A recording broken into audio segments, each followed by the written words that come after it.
In life, there comes a moment when we must face ourselves. Honestly, when the excuses fade, the blame runs out, and the mirror reflects not what we wish to see, but what truly is. If it's always someone else's fault, you're not growing. That truth, simple yet piercing, lies at the heart of both personal transformation and the story told in Scott Medbury's A Debt to Pay. Max Havok. Book 1. A tale that goes beyond action and adrenaline to reveal the human struggle between vengeance and accountability. Between reacting and evolving, growth begins the moment a person dares to look honestly into the mirror and face what lies within, without excuses, without denial, and without fear. This truth sets the foundation of both personal evolution and the story that unfolds in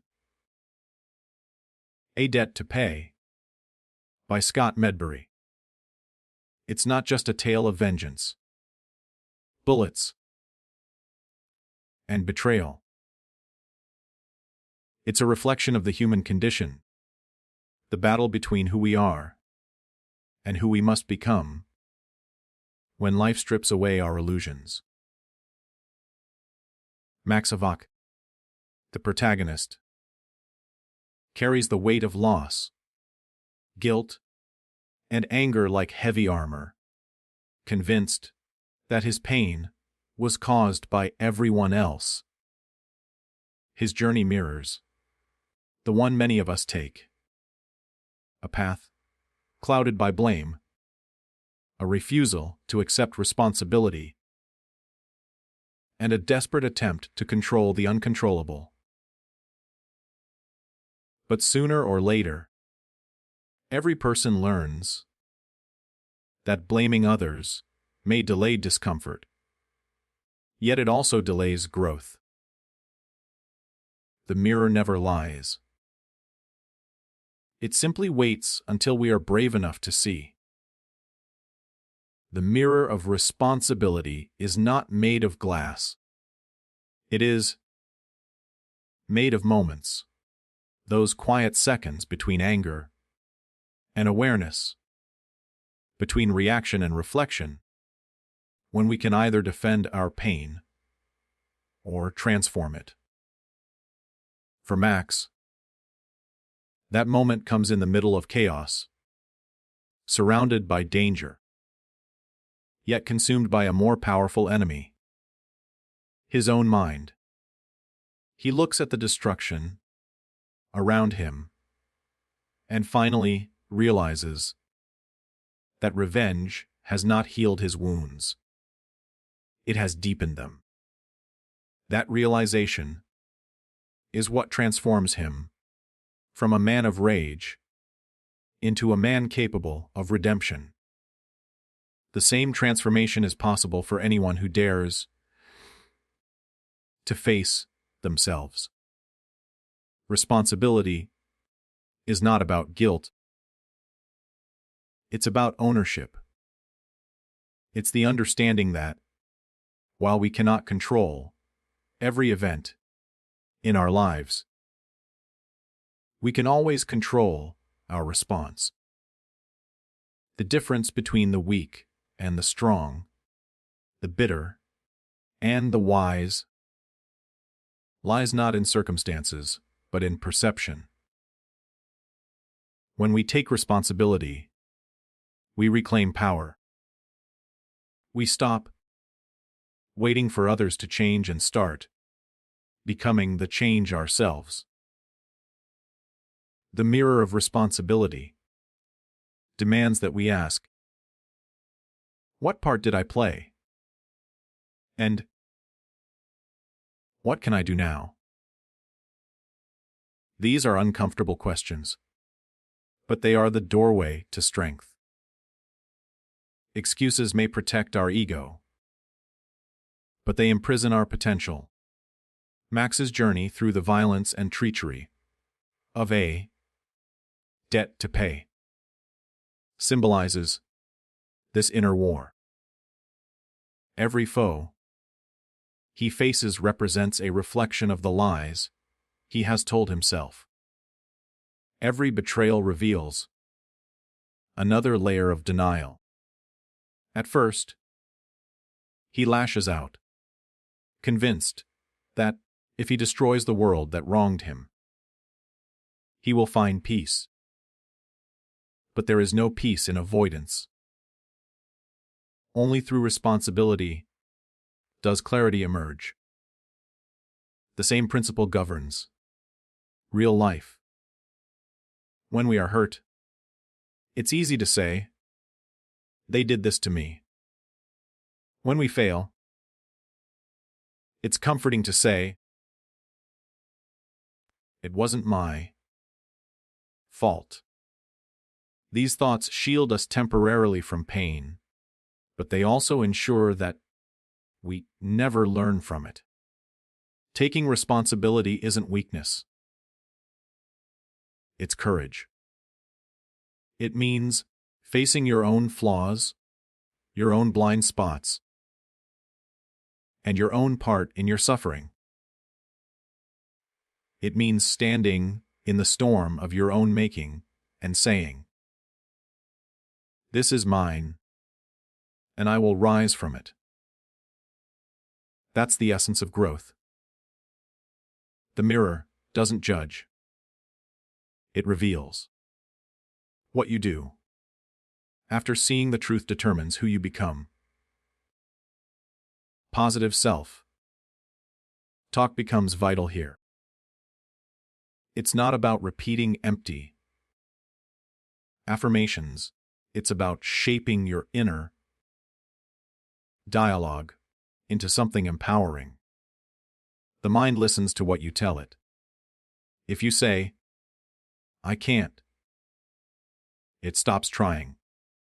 If you say, "I'm not good enough," it believes you. But if you say, "I can learn, I can adapt, I can," excuses are the silent killers of progress. The invisible weights we carry through life without even realizing how heavy they have become. And in A Debt to Pay by Scott Medbury, this truth plays out vividly through the life of Max Havok, a man who has mastered the art of justifying his pain. Every time something goes wrong, Max tells himself that it isn't his fault. It's the fault of fate, betrayal, or the cruelty of others. In his mind, the world has conspired against him, and his anger is righteous. But beneath the layers of defiance and resentment lies a truth that gnaws at him. The excuses he uses to protect himself are the very things keeping him from healing. The weight of excuses is deceptive. At first, they seem to offer comfort, a soft place to fall when things go wrong. They whisper lies that keep the ego safe. You didn't deserve this. They did this to you. You're not to blame. But the more we tell ourselves these stories, the more they become chains around our potential. Excuses feel like freedom because they remove responsibility, yet they are prisons because they remove control. When we stop taking responsibility, we stop growing. Max's story is a reflection of this inner truth. Each decision he makes, Every reckless act of revenge is born from the belief that the world owes him something. But life doesn't owe anyone peace, respect, or fairness. Those must be earned through action, not demanded through bitterness. Excuses blind us to that reality. They turn us into spectators in our own lives, watching, blaming, waiting for things to change, when we are meant to be the ones changing them. In the chaos of his world, Max clings to his justifications because they numb the pain of guilt. It's easier to hate others than to confront yourself. It's easier to blame betrayal than to admit your own part in it. We all do this in different ways. We blame the economy for our financial struggles, our upbringing for our habits, our partners for our unhappiness, and our past for our present. And yet, every time we point outward, we give away a piece of our strength. Growth demands that we take it back. The most dangerous thing about excuses is that they are often true. At least partly. Sometimes people really do wrong us. Sometimes circumstances are unfair. But truth and responsibility are not the same thing. What happens to you may not be your fault, but how you respond always is. That's where growth lives. In the space between reality and reaction. The weight of excuses is the weight of potential never used. It's the invisible force that keeps us repeating the same mistakes, circling the same pain, and calling it fate. The moment Max realizes this, his entire world begins to shift. He sees that, by holding on to his anger, he has allowed his enemies to live rent-free in his mind. Every excuse he made for why he couldn't heal only gave them more power over him. When you cling to excuses, you feed the very pain you claim to despise. The same is true in real life. Every "I can't," or "it's too hard," or "they don't understand," is a seed of limitation planted in the soil of your mind. If you water those thoughts long enough, they grow into barriers so tall you forget they were built by your own hands. The mind becomes a prison, guarded by the lies you tell yourself. The only way to escape is to confront those lies and replace them with accountability. That's where positive self-talk becomes a weapon of freedom. It doesn't mean denying pain or pretending life is perfect. It means refusing to let pain define you. It means telling yourself, "I can find another way. I can learn from this.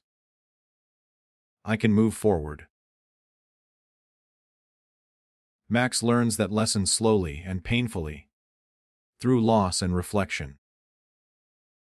The more he stops explaining his failures and starts examining them, the stronger he becomes.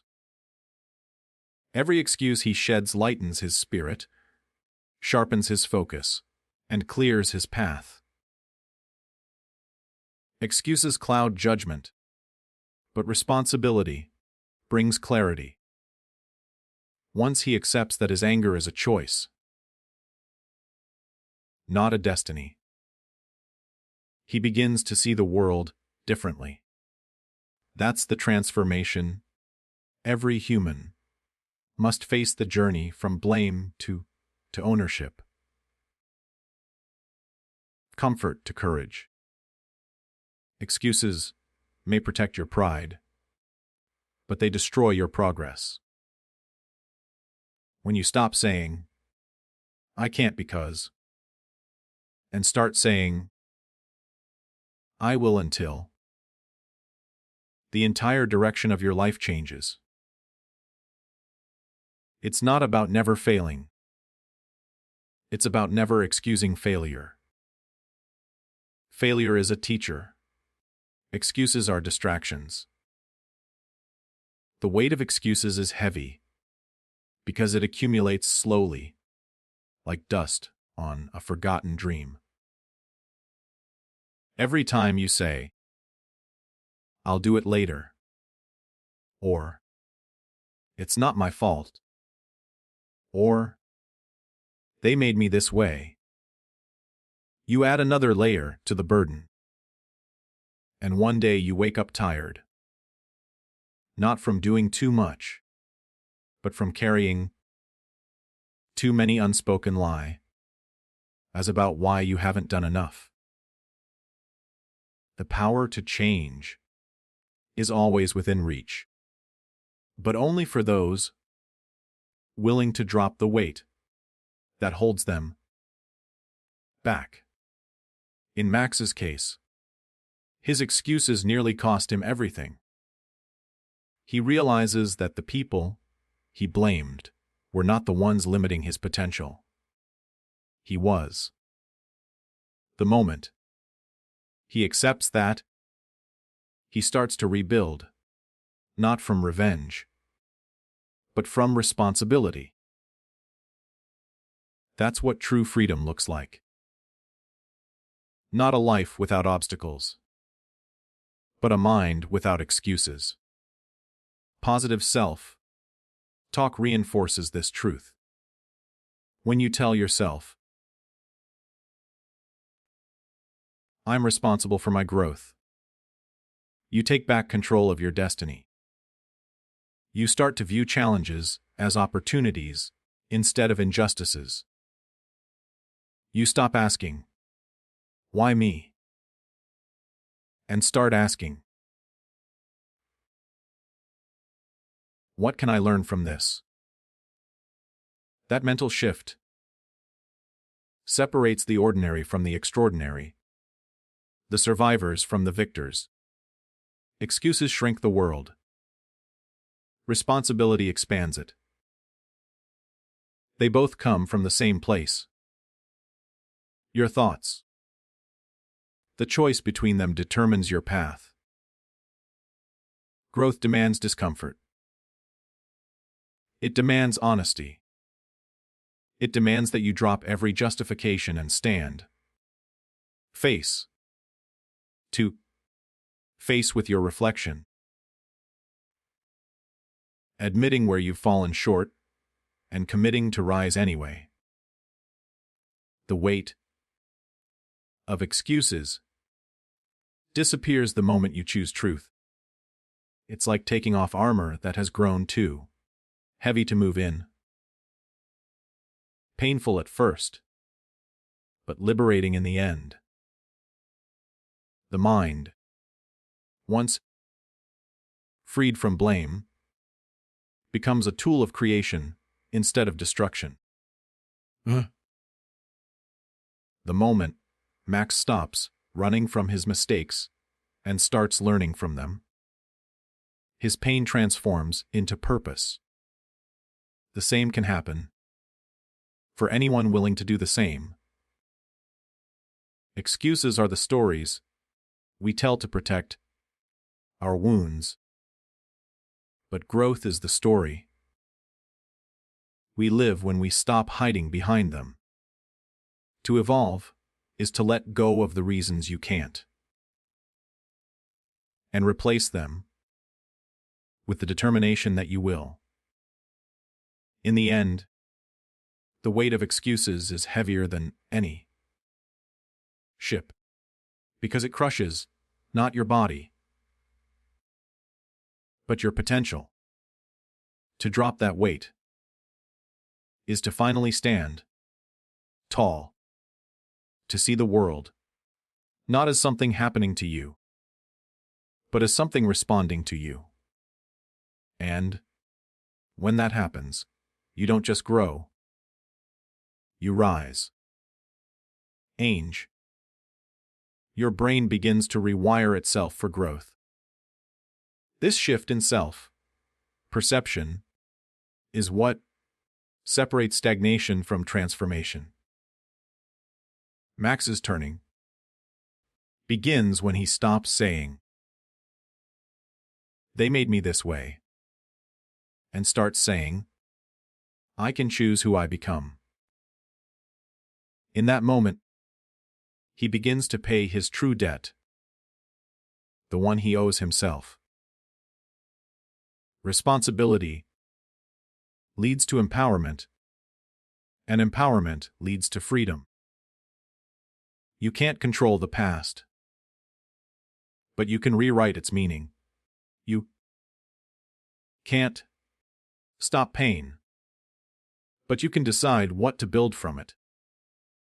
The mirror of responsibility teaches that the hardest battles are not fought with fists or weapons, but with thoughts, choices, and emotions. It's standing tall after failure, forgiving yourself, and daring to try again. Growth is not about perfection. It's about direction. Every day you choose awareness over avoidance. You take a step toward mastery.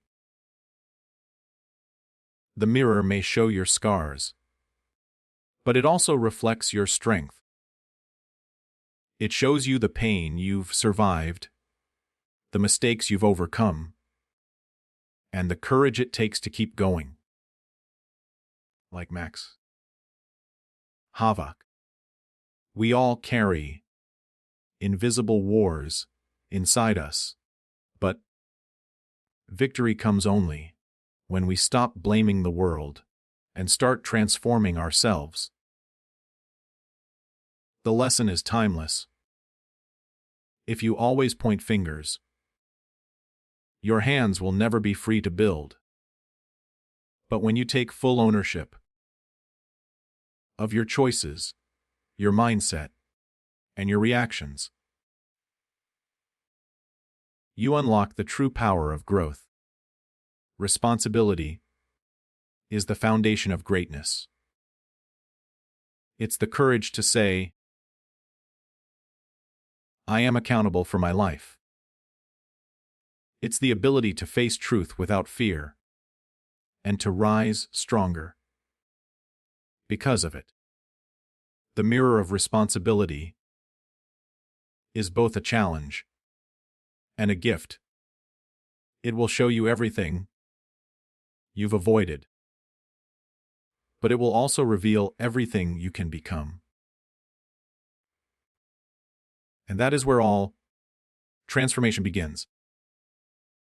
Not in blaming others, not in rewriting history, but in standing before your own reflection and saying, "This is who I am, but not who I will remain." Blame is one of the most deceptive illusions in human behavior. A comfortable shadow we hide behind when the light of truth becomes too harsh, and in A Debt to Pay by Scott Medbury. Max Havok lives trapped in that illusion, believing that the chaos around him is the fault of everyone else. The corrupt officials, the betrayers, the ghosts of his past, but never his own choices. Blame gives him purpose at first, a reason to fight, a direction for his pain. Yet as his journey unfolds, he begins to see that blame is not power. It's paralysis. It feels like control, but it steals your ability to act. The illusion of blame is seductive, because it convinces you that you are righteous in your anger. It whispers that others have wronged you, that you are the victim, that justice must be served before you can find peace. But peace doesn't come from retribution. It comes from release. Every time Max points a finger, he gives away a piece of his strength. Every time he blames someone else, he locks himself deeper into a cage of bitterness. The same happens in our lives. Blame feels satisfying in the moment because it removes the sting of accountability. It shifts the discomfort of responsibility onto someone else's shoulders, and for a short while, that feels good. But the longer we live in blame, the more powerless we become. You cannot steer a ship you refuse to admit you're captaining. You cannot change what you will not own. When Max realizes that the people he's fighting are reflections of his own rage and choices, the illusion begins to crumble. He starts to see that every external battle mirrors an internal one, that his enemies are not just men with weapons, but memories with sharp edges. The illusion of blame blinds him from seeing that healing doesn't from destroying others, but from understanding himself. That realization is both painful and liberating, a lesson that echoes beyond fiction into the heart of real life. In truth, blame and growth cannot coexist. Where one thrives, the other dives. Blame says, "They did this to me." Growth says, "I will learn from this." Blame keeps us in the past. Growth pulls us into the future. Max's journey shows that as long as he sees himself as a victim, he cannot become a victor. The same applies to every one of us. When something goes wrong, our minds instinctively look for an external cause. A person to accuse, a situation to condemn, a reason to feel wronged. It's human nature to seek fairness, to crave a world where pain has an identifiable source. But the truth is that growth rarely happens in fairness. It happens in friction, in hardship, Ross. In the moments when you must stop pointing outward and start looking inward. Blame distorts reality. It rewrites memory to protect the ego, filtering out our part in the story. It tells us that we are flawless, that others are cruel, and that fate is unfair. Yet, the world is not built to serve our comfort. It's built to test our capacity for understanding. When you stop blaming others, you begin to see that life isn't happening to you. It's happening through you. Every challenge is an invitation to evolve. Every betrayal, a lesson in boundaries. Every loss, a lesson in resilience. Max's transformation begins the moment he accepts that truth. When he finally looks past his anger, he sees that his need for revenge is just his fear of responsibility disguised as justice. It's easier to hate than to heal. It's easier to destroy than to rebuild. But healing is where real power lies. The illusion of blame keeps you weak because it makes your happiness dependent on others' behavior. It tells you that your peace will come when they apologize, when they suffer, when the world changes. But growth teaches you that your peace begins the moment you stop waiting and start acting. Positive self-talk is the antidote to blame.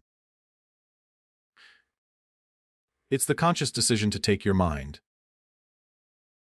back from the narratives that keep you small. When you tell yourself,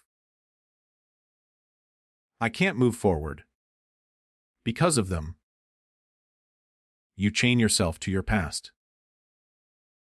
But when you tell yourself, I am responsible for what happens next, you open the door to freedom. The voice in your head is your most powerful ally, or your greatest enemy, depending on what you feed it. Blame feeds bitterness. Responsibility feeds strength. Max learns this lesson in blood and pain. Every time he blames his enemies, he loses focus. Every time he takes ownership, he gains clarity. The illusion of blame fades when the truth becomes more valuable than comfort. To accept responsibility is not to excuse others. It is to empower yourself. It's saying, I may not have started this, but I will decide how it ends. That's the mindset of growth. It's what separates the defeated from the resilient, the broken from the unbreakable. We've all experienced betrayal, disappointment, and injustice. But our reactions define our outcomes. If you live in blame, you replay your pain endlessly, waiting for someone else to make things right. If you live in ownership, you write a new story. One where your scars are not symbols of weakness, but proof of survival. The illusion of blame dissolves when you realize that your greatest power lies not in controlling others, but in mastering yourself. Positive self-talk becomes your compass in this transformation. It shifts your focus from, they did this, to, I can overcome this. It replaces, I'm stuck because of them, with, I'm stronger because of this. Words carry energy, and the language of blame drains it, while the language of accountability fuels it. Max's redemption begins when his inner voice changes from rage to resolve. He learns that forgiveness is not about excusing others. It's about reclaiming peace. Every ounce of energy spent blaming could instead be invested in building.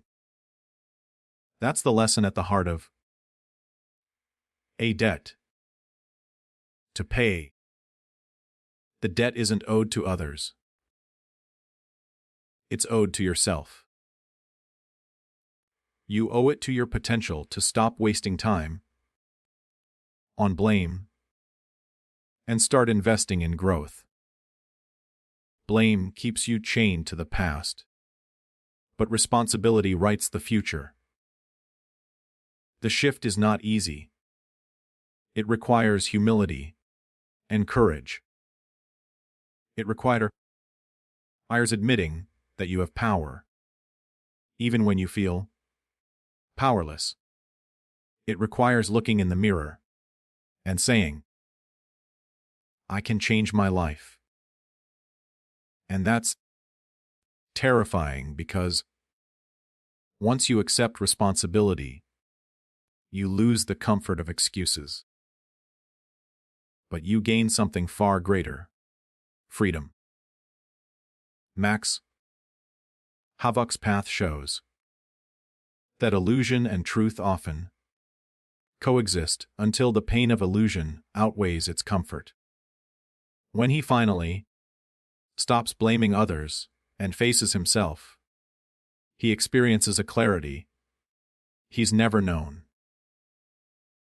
His purpose becomes pure, his focus sharp, his spirit unbreakable. He stops fighting against the world and starts fighting for his future. The illusion of blame shatters completely when he realizes that growth is not about proving others wrong. It's about proving himself capable. That is the ultimate awakening. And in that realization lies the secret to strength. You don't grow by controlling the world. You grow by controlling your reaction to it. You don't rise by demanding fairness. You rise by creating meaning from pain. The illusion of blame may feel safe, but it keeps you small. Responsibility feels heavy, but it sets you free. When you step out of that illusion, you reclaim your power, your peace, and your purpose. Like Max Havok, you discover that your enemies were never truly out there. They were within you all along, waiting to be understood, defeated, and transformed. And when you conquer that battlefield, no force in the world can stop you from becoming everything you were meant to be. A debt is not always measured in money. It is often measured in truth, accountability, and the courage to face what we owe ourselves, and in A Debt to Pay. By Scott Medbury. Max Havok's entire existence revolves around that invisible debt, one that goes far beyond vengeance or justice. At first, Max believes his debt is to the dead, to those he lost, to those who betrayed him, to the ghosts that haunt his every step. But as his journey unfolds, he discovers that the real debt is internal. It is the price of becoming the person he was always meant to be. This inner debt is something we all carry, though few are brave enough to acknowledge it. It is the sum of our ignored responsibilities, unfulfilled promises, wasted potential, and the times we chose fear over courage. We accumulate it with every excuse we make, every grudge we hold, and every truth we refuse to face. Like a bank quietly charging interest, life compounds that debt until it becomes unbearable. For Max, this debt manifests as guilt, anger, and a relentless desire for revenge. But revenge, he learns, is just emotional debt disguised as purpose. It consumes more than it repays. As he chases those he believes responsible for his pain, he becomes a prisoner of his own narrative, trapped in a loop of retribution that feeds his fury, but starves his soul. The same cycle exists in ordinary life. We convince ourselves that our suffering is caused by others, that we are owed justice or understanding before we can move on. Yet, the more we wait for repayment from others, the deeper our internal debt grows. No one can pay what only we owe to ourselves: effort, forgiveness, growth, and self-respect. Max's awakening begins when he finally confronts this truth, that the debt he owes cannot be collected through violence, but through transformation. The moment he stops seeking vengeance and starts seeking meaning, his story shifts from one of destruction to one of redemption. This transformation mirrors the journey of every person who decides to grow beyond their pain. Growth is a debt we all must pay eventually, because the universe demands balance. For every moment we avoid truth, life sends us a challenge that forces us back toward it. Every time we choose comfort over courage, life increases the interest we owe. That's why some lessons keep repeating until we finally learn them. Max's struggles symbolize that lesson. The more he resists his own accountability, the more chaos surrounds him. The battles he fights in the streets are reflections of the war within. He thinks he's paying off his pain by punishing others, but all he's really doing is adding to his spiritual debt. True repayment only begins when he faces himself. This is the hidden meaning behind the title, Debt to Pay. Not the price of revenge, but the cost of awakening. We each have an inner ledger, a record of the times we abandoned our integrity, silenced our potential, or refused to take responsibility for our happiness.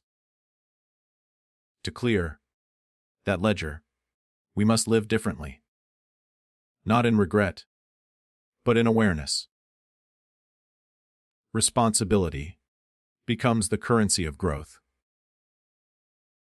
Every time you choose honesty over denial, you make a payment. Every time you replace blame with action, you lower your balance. Every time you forgive yourself or someone else, you release the emotional interest that's been accumulating for years. That is how personal freedom is earned, not in giant leaps, but in daily deposits of effort and truth. Positive self-talk plays a vital role in this process, because it rewrites the script of your debt. It shifts your language from "I can't" to from "I'm broken" to "I'm learning." It allows you to see struggle not as punishment, but as payment. Each challenge is an opportunity to invest in who you are becoming. Max Havok begins his story haunted by the past, but he ends it empowered by the future. Because he learns that pain has value when it's used for growth. In one pivotal moment, standing amidst destruction, he realizes that his anger, no matter how justified, has cost him more than it has ever earned him. He understands that vengeance can never balance the scales of the soul. Only forgiveness and self-mastery can. That realization transforms his debt into purpose. The same awakening awaits anyone willing to confront their truth. The debt we owe to ourselves is not a punishment. It's a promise. It's life's way of saying, you are capable of more. The price of growth is effort, discipline, and vulnerability. It's choosing to do what's right over what's easy. It's facing your fears instead of fleeing them. It's holding yourself to the same standard you demand of others. Every time you avoid that payment, the cost grows heavier. You begin to feel restless, stuck, frustrated without knowing why. That feeling is the weight of unpaid potential pressing against your spirit. But the moment you start paying your debt, by acting, by owning, by forgiving,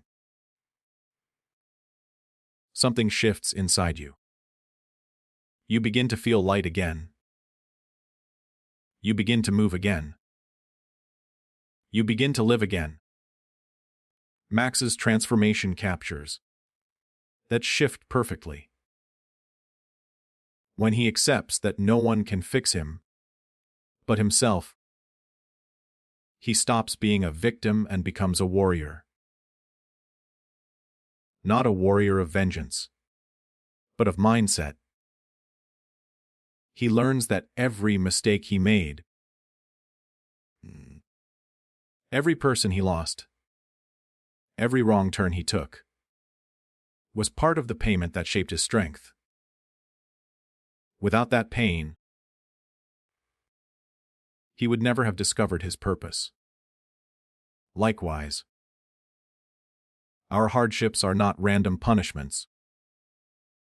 They are opportunities to balance our inner accounts. Life doesn't demand perfection. It demands participation. It asks that we stop running from our responsibilities and start repaying our potential with persistence. Every step toward self-awareness is a payment toward freedom. Positive self-talk becomes the daily currency of that freedom. When you tell yourself, I'm capable of changing, you're making a deposit into your growth account. When you choose courage over comfort, you're paying down fear. When you forgive yourself, you're clearing emotional debt. This is how people rebuild themselves, one honest decision at a time. And though it takes effort, the return is limitless. Because the greatest wealth a person can earn is self-respect. Max's journey proves that even the most broken person can rebuild if they're willing to take responsibility for their own story. The moment you stop demanding repayment from others and start paying yourself in truth, you rise.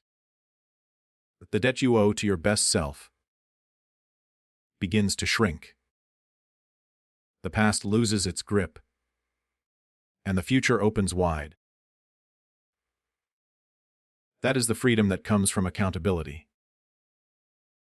It's not easy, but it's worth every ounce of effort. The debt within us all is not meant to crush us. It's meant to call us higher. Life doesn't punish, it teaches. It gives us lessons wrapped in pain, challenges disguised as opportunities, and failures that are really invoices for growth. Every time we rise, we pay a little more of what we owe to the person we are destined to become. And one day, like Max Havok, we will look back and realize that the debt we feared was never a burden at all. It was the path to becoming whole. A debt is not always written in ink or counted in currency. Sometimes it is engraved in the soul, carried in silence, and measured in the weight of choices left unmade and truths left unspoken. And in A. Debt to Pay by Scott Medbury. Max Havok's entire journey becomes the embodiment of that unseen burden. A man trapped between the debt he believes the world owes him and the debt he owes himself. From the very beginning, Max is consumed by revenge, his heart fueled by betrayal, his mind enslaved by the belief that justice can only come through destruction. He tells himself that those who wronged him must pay, that his suffering is their fault, and that vengeance will set his spirit free. But what he fails to realize, until much later, is that vengeance is not repayment. It is debt compounded, pain multiplied, and peace postponed. The true debt, the one he has been avoiding all along, is the debt of accountability. The responsibility to himself, to become more than his anger, more than his loss, more than the story he tells about who hurt him.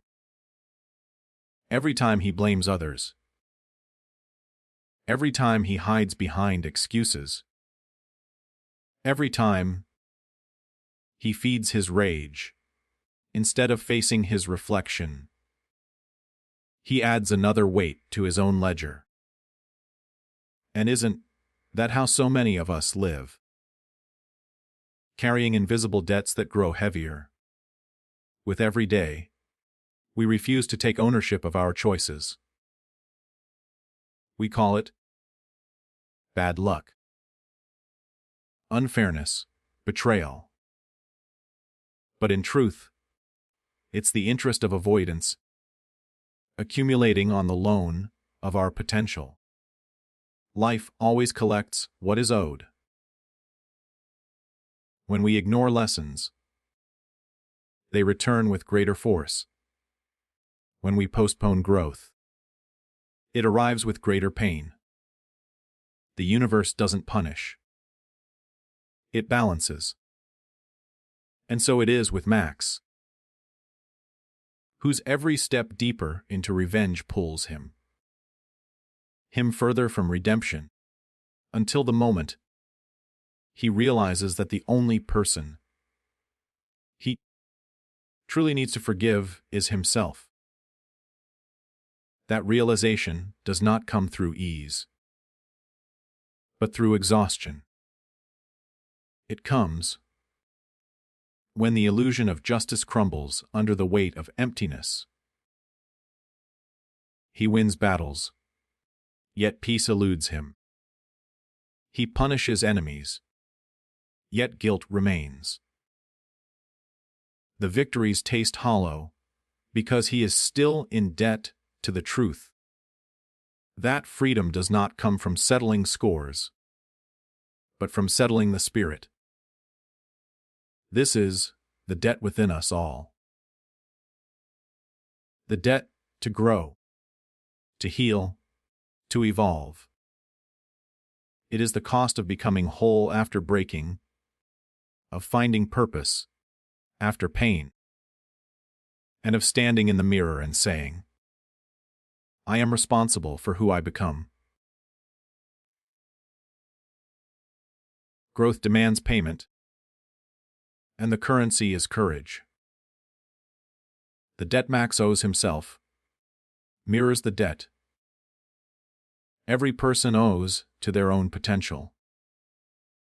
It is the promise we make to the universe the moment we are given life to use it, to learn, to rise.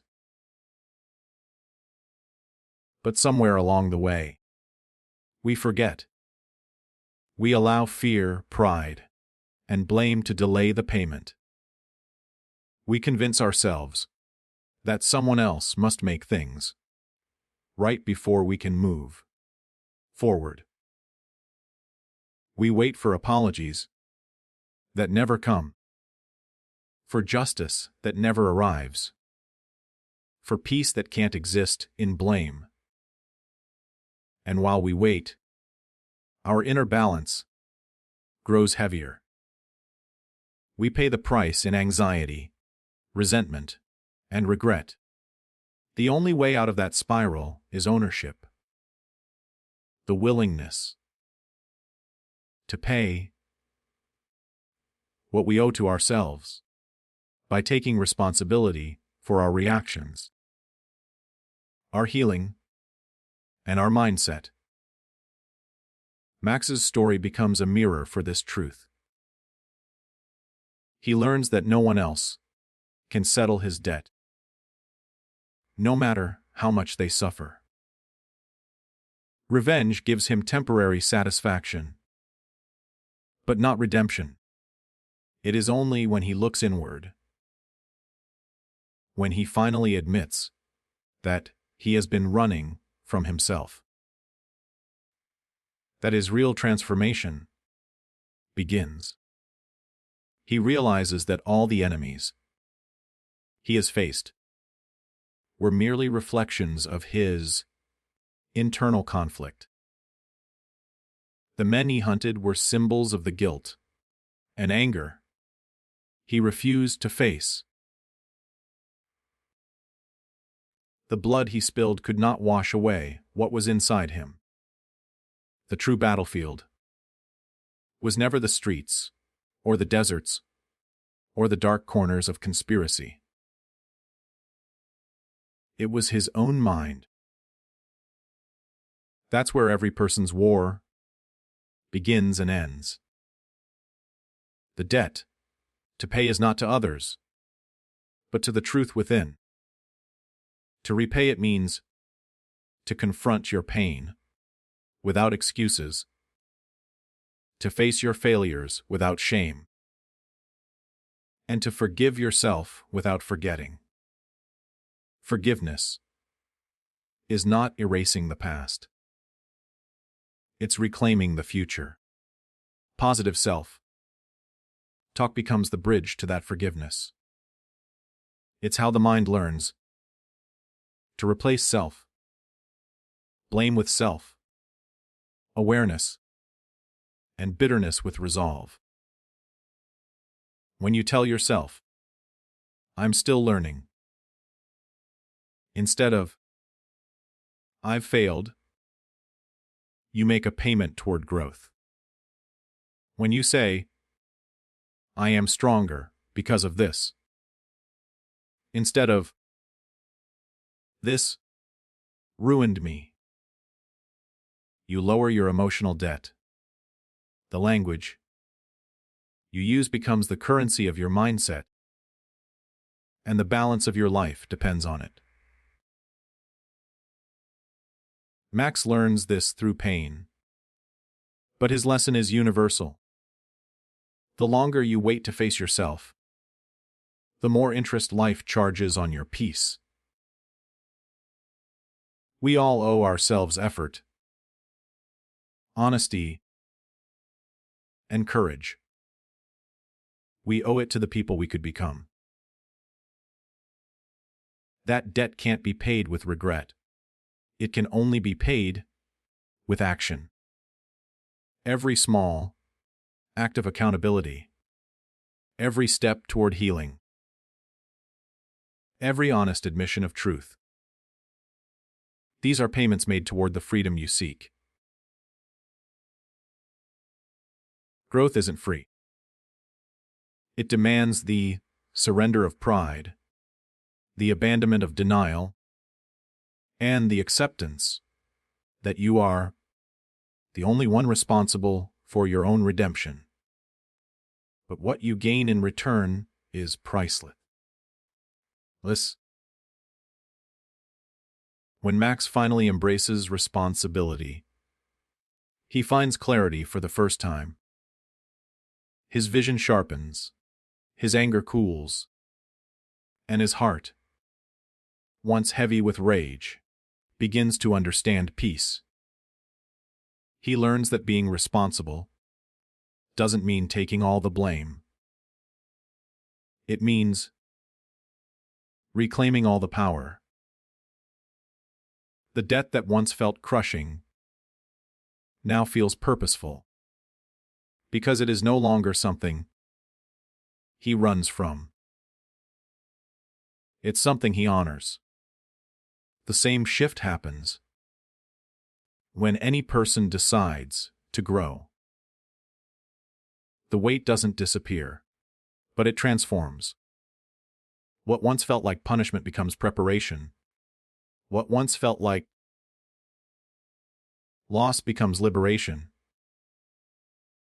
The inner debt turns into fuel. It reminds you how far you've come, of what you've survived, of what you still owe yourself. To dream bigger, to love harder, to live braver. Every time you rise after a fall, you make a payment toward that promise. Every time you choose peace over revenge, or gratitude over resentment, you reduce the balance that fear built. Life may not always be fair, but it is always faithful. It will reward the one who keeps paying forward in effort, not excuses. Max Havok's story ends where all true growth begins, with acceptance. He doesn't erase his past. He learns from it. He doesn't deny his pain. He uses it. He doesn't seek to balance the scales by making others suffer. He balances them by finding inner peace. That's the ultimate debt we must all pay. To live as the strongest, most honest version of ourselves. Because the truth is, every moment you avoid growth, you borrow peace from your future. And every time you take responsibility, you pay that peace back with interest. The debt within us isn't punishment. It's potential asking to be honored. It's the voice inside that whispers, "You can be more." And the moment you listen, really listen, you realize that what you owed was never to the past, but to the future. That's still waiting for you to claim.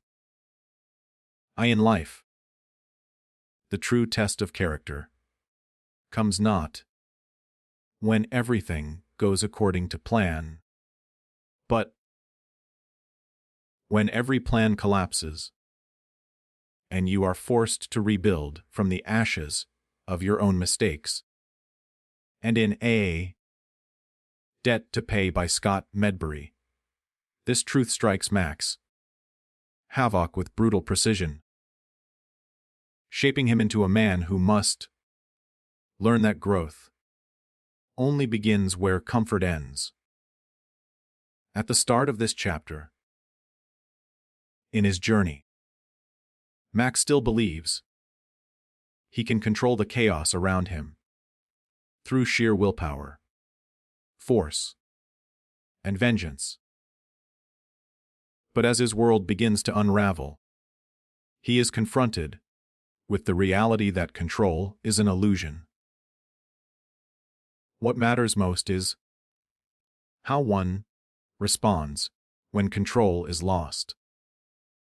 This realization mirrors the essence of positive self-talk and growth mindset, the idea that resilience is not built through ease, but through enduring and interpreting difficulty in empowering ways.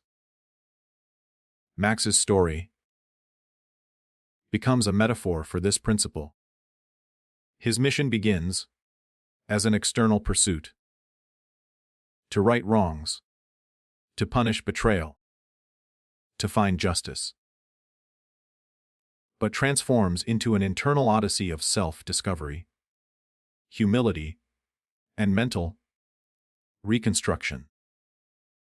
As he navigates betrayal and loss, the external enemies he faces become symbols of his internal resistance to accountability, to forgiveness, and to change. The pain he experiences is relentless, yet within it lies a silent invitation to stop running from what's broken within him and start repairing it.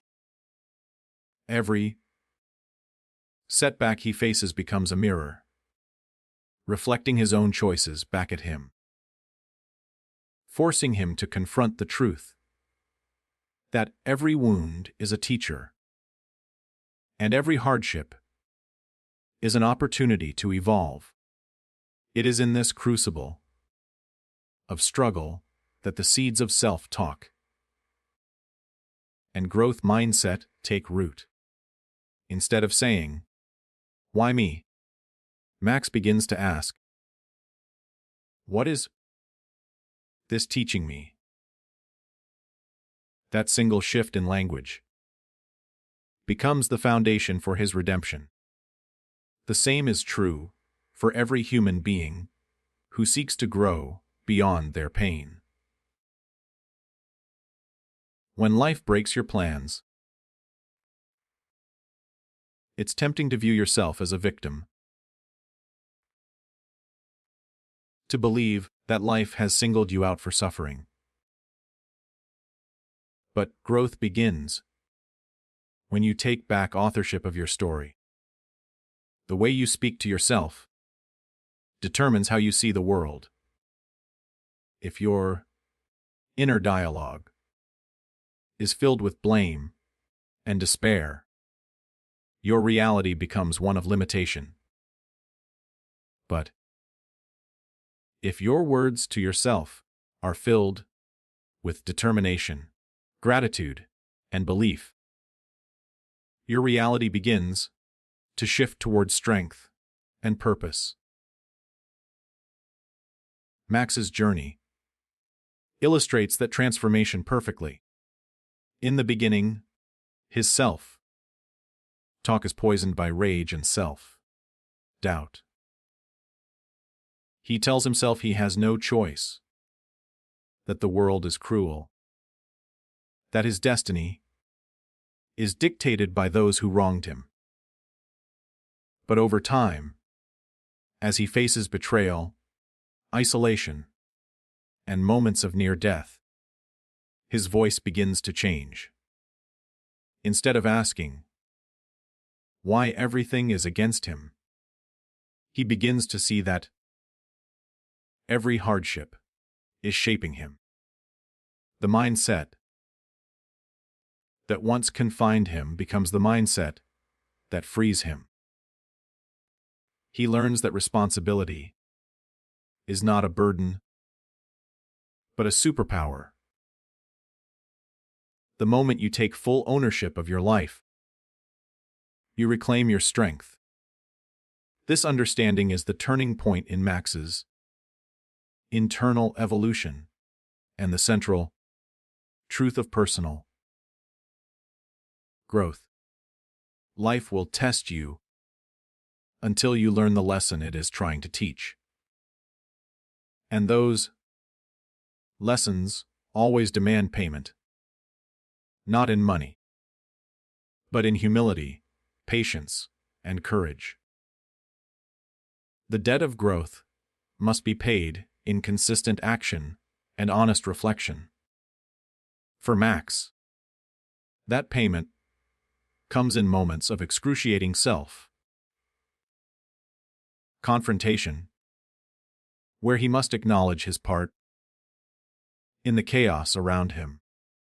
The realization that he is not only a victim, but also a contributor to his suffering, is what transforms his story from tragedy to triumph. Similarly, in our own live growth begins the moment we stop pointing outward and start looking inward. The hardest truth to accept, that we are often the architects of our own obstacles. But once that truth is faced, it becomes the foundation for power. Positive self-talk is not about ignoring pain. It's about directing it. It's the ability to say, "This hurts, but I can handle it. I am learning. I am growing. I am becoming stronger because of it."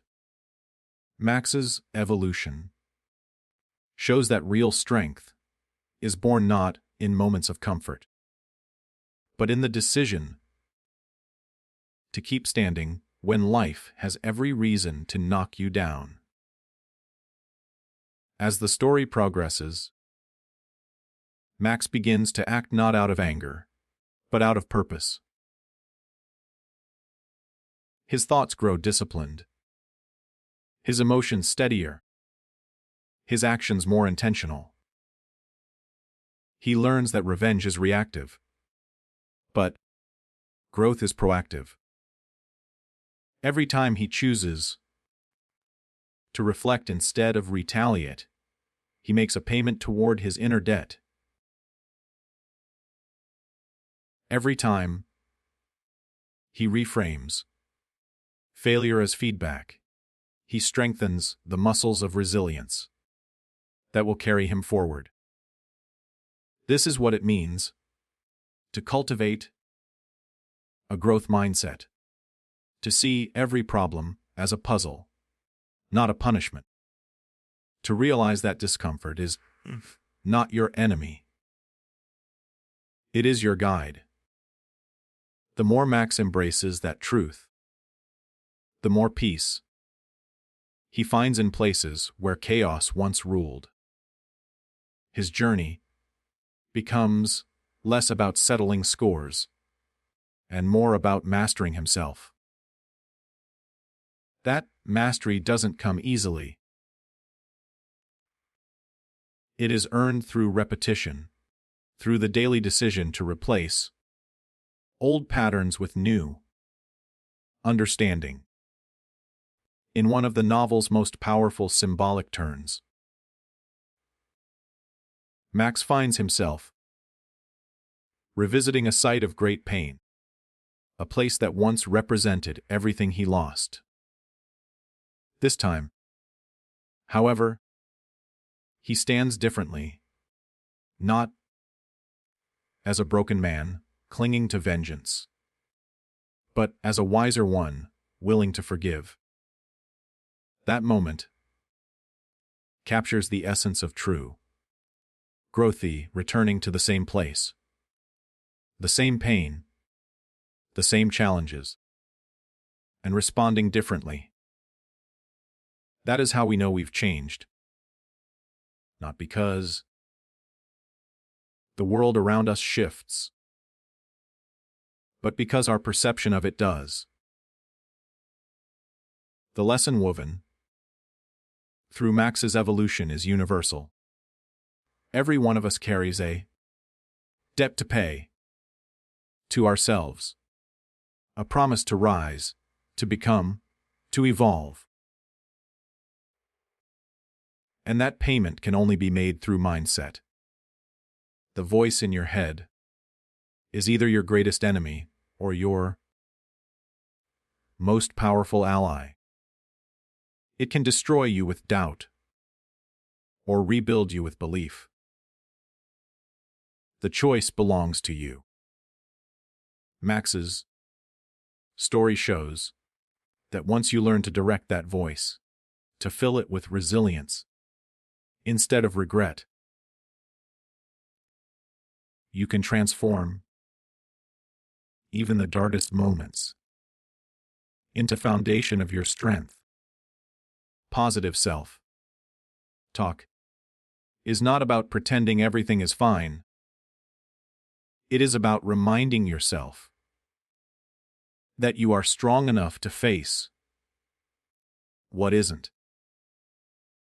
It's the inner voice that whispers, "Keep going," when everything else tells you to stop. It's the mindset that turns pain into power, failure into feedback, and suffering into strength. And as Max learns to master that mindset, he also learns that growth is not about becoming someone new. It's about uncovering who you were meant to be all along. His debt, once seen as punishment, becomes a path to purpose. Likewise, our struggles are not curses. They are invitations.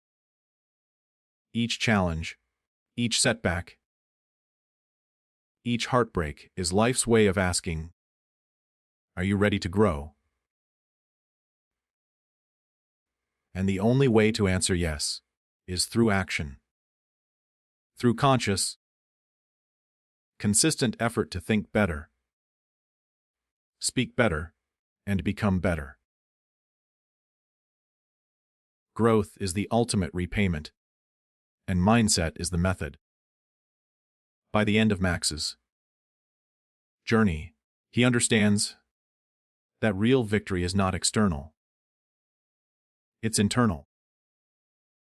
The enemies he defeats are not the ones before him, but the ones within him. His story becomes not just one of survival, but of transcendence. And that is the message of a debt to pay. That the greatest debt we carry is not to others, but to ourselves. To become everything we are capable of being. To rise, even when it's hard. To speak light into darkness. To live with intention, with courage, and with an unbreakable belief that no matter how far we fall, we can always rebuild. Because in the end, the most powerful words we will ever say to ourselves, and the most meaningful debt we will ever pay, is the one to our own potent story of transformation. Begins with one difficult but liberating realization that no one is coming to save you. No one is coming to save you. That your healing, your peace, and your progress are entirely your responsibility. And in A Debt to Pay by Scott Medbury, this truth hits Max Havok like a tidal wave, washing away the last illusions he holds about control, justice, and destiny. Up to this point, Max's life has been shaped by external forces: betrayal, corruption, and the violent hands of those who wronged him. But Chapter 6 marks the point where his war turns inward, where the battlefield is no longer a city street or an enemy compound, but the terrain of his own mind. He begins to understand that the real enemy is not the man he hunts, but the pain he refuses to face, not the injustice he endured, but the resentment he continues to nurture. And that realization, though painful, becomes the key to his redemption. This turning point is also the heart of mindset transformation. The shift from blame to ownership, from reaction to reflection, from victimhood to victory. For too long, Max has carried the weight of what others did to him, believing that revenge would bring relief. But vengeance, like an unpaid debt, compounds over time, demanding more and more of your peace, until you have nothing left to give. The more he chased his enemies, the emptier he felt, because no act of violence could erase the pain within him. It is only when he begins to accept that he cannot rewrite the past that he starts to reclaim his future. This lesson mirrors a universal truth about growth. You cannot heal while holding others responsible for your pain. True strength is born the moment you stop asking, "Why did this happen to me?" and start asking, "What can I learn from this?" That single shift in perspective, the essence of a growth mindset, turns suffering into strength and taste into clarity. Max begins to see that everything he endured was preparing him for something greater. That every betrayal was not a barrier, but a blueprint for understanding himself. He realizes that pain, when harnessed correctly, is not a punishment but a teacher, a relentless, unfiltered instructor that demands honesty and humility. This understanding forces him to look at himself without filters, to confront the parts of him that contributed to his own downfall, his pride, his impulsiveness, his refusal to forgive. He sees that his pursuit of revenge was not about justice at all. It was about control, about his fear of facing a world where he was powerless. But control, he learns, is an illusion. The only thing anyone can truly control is their response, their attitude, their mindset. And so begins his internal redemption. Max starts to talk to himself differently. The voice that once told him he was broken, lost, or unworthy begins to soften. He starts replacing self-condemnation with self-compassion, realizing that to grow he must first forgive himself. Positive self-talk becomes the weapon that replaces his gun. It's quieter, subtler, but infinitely more powerful. Each time he chooses to reframe his thoughts, to say, "I can rise," instead of, "I've fallen too far," he reclaims a piece of his soul. He begins to rebuild not from anger, but from awareness. This is where his true transformation begins. And where every person's transformation begins as well. Growth is not about denying your past. It's about refusing to let it define you. It's about taking every painful experience and asking, how can I use this to become better? When Max finally embraces this mindset, his actions shift. He stops reacting to life and starts responding with purpose. He becomes deliberate, calm. A man no longer ruled by impulse, but guided by insight. This newfound clarity changes everything. The people around him notice it. The energy around him changes. And the chaos that once defined his life begins to lose its power over him. It's not that the world suddenly becomes easier. It's that Max becomes stronger. This mirrors the truth for all of us. The goal is not to eliminate challenges, but to elevate ourselves above them. When you grow, the problem doesn't disappear. You simply outgrow its ability to destroy you. Positive self talk and growth mindset work the same way. They don't erase the pain, but they reshape how you carry it. They allow you to see failure as feedback, rejection as redirection, and hardship as the raw material of strength.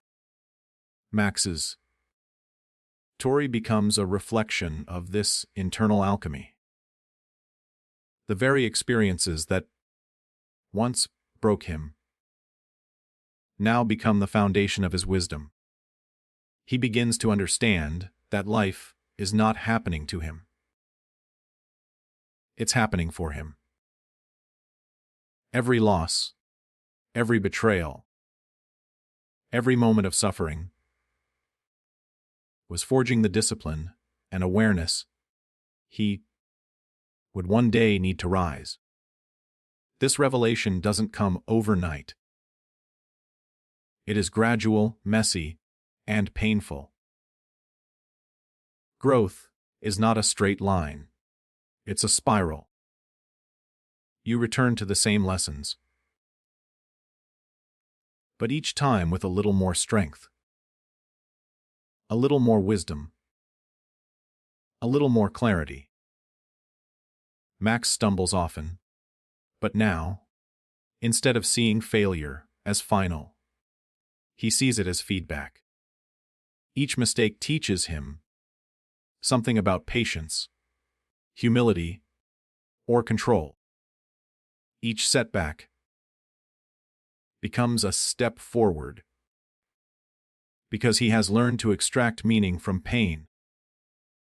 This is the power of mindset, the ability to turn suffering into strategy.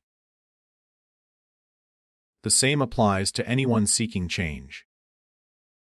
Life will not stop testing you just because you decide to grow. It will, in fact, test you more. But now, you understand that the test isn't meant to break you. It's meant to build you. The more you face adversity with grace, the more debt you pay toward your own potential. The payment is not made in tears or regrets, but in daily choices. To think better, act wiser, and speak kinder to yourself. Every time you replace self-criticism with self-encouragement, you are making a deposit into your personal growth. Every time you refuse to let fear dictate your actions, you reduce the balance of your inner debt. And as you continue to make these deposits, something miraculous happens.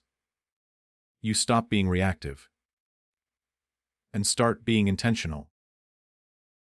You begin to move from survival to mastery.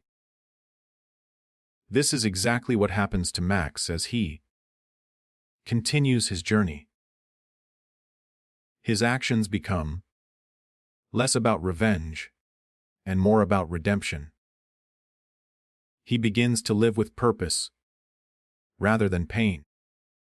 The lessons that once came through loss now guide him toward wisdom. And the man who once saw himself as a victim of life becomes a student of it. He no longer blames others for his suffering, because he understands that blame is bondage. Freedom begins the moment you take ownership of everything that has ever happened to you. Not because it was your fault, but because it is your responsibility to rise from it. This is the philosophy that carries Max forward, and the mindset that every person must adopt to truly evolve. Life doesn't reward anger or bitterness. It rewards awareness and persistence. The more you learn, the more life gives. The more you resist, the more it demands. This is the law of growth, and Max's story is its living proof. In his silence, he finds strength. In his surrender, he finds control. In his pain, he finds purpose. The man who once sought to destroy his enemies now dedicates himself to mastering his mind. That shift from outward war to inner peace is the essence of maturity, the highest form of victory. Because the truth is, the greatest debt you will ever pay is to your own potential. And like Max, you must pay it in full. You must invest your time, your patience, your courage, and your belief in becoming the person you were meant to be. You will fail. You will fall. You will doubt yourself. But as long as you continue to speak life into your thoughts and meaning into your pain, you will never truly lose. By the end of chapter 6, Max finally understands that life's battles are not fought to destroy us, but to develop us, not to punish us, but to prepare us. And when that truth finally settles into his soul. He no longer sees himself as a man burdened by debt, but as one who has begun to pay it. One honest thought, one humble action, one courageous step at a time. As the storm outside settled into a quiet drizzle, a different kind of storm brewed within Max Havok. A storm of realization, reflection, and rebirth. A debt to pay had always been a story of survival and vengeance. But in Chapter 8, it evolved into something deeper. A journey toward inner peace and the reclamation of self. For years, Max had lived with his heart armored and his mind sharpened by pain, believing that the world owed him justice, that every betrayal needed repayment, and that vengeance was the only form of balance. But now, standing at the crossroads of his past and his potential, he begins to understand that the greatest debts we carry are not owed by others. They are owed by ourselves. It is the debt of unhealed wounds, of suppressed emotions, of unlived truths. This realization hits him with a force greater than any bullet, because it makes him confront the uncomfortable truth that the real enemy has never been out there. It has always been within. The ghosts that haunt him are not the people who wronged him, but the pieces of himself he abandoned long ago in pursuit of revenge. He remembers the moments when anger seemed easier than honesty, when silence felt safer than vulnerability, and when isolation appeared nobler than forgiveness. But now, as he sits, the quiet aftermath of another mission completed, he begins to question everything he thought he knew about strength. What if true strength isn't the ability to endure pain, but the courage to release it? What if redemption isn't earned through punishment, but through acceptance? These thoughts begin to unravel the old narratives that once defined him. And, for the first time, Max starts to feel something unfamiliar. Freedom. Not the kind of freedom that comes from escaping danger or defeating enemies, but the kind that comes from surrendering to truth. He realizes that his life has been built upon reactions. Reacting to betrayal, reacting to loss, reacting to fear. He has lived in defense mode for so long that he has forgotten what it means to simply be. Every mission, every fight, every sleepless night has been a desperate attempt to outrun the voice inside that whispers, "You are not enough." But as he leans into stillness, he begins to see that this voice doesn't have to be his enemy.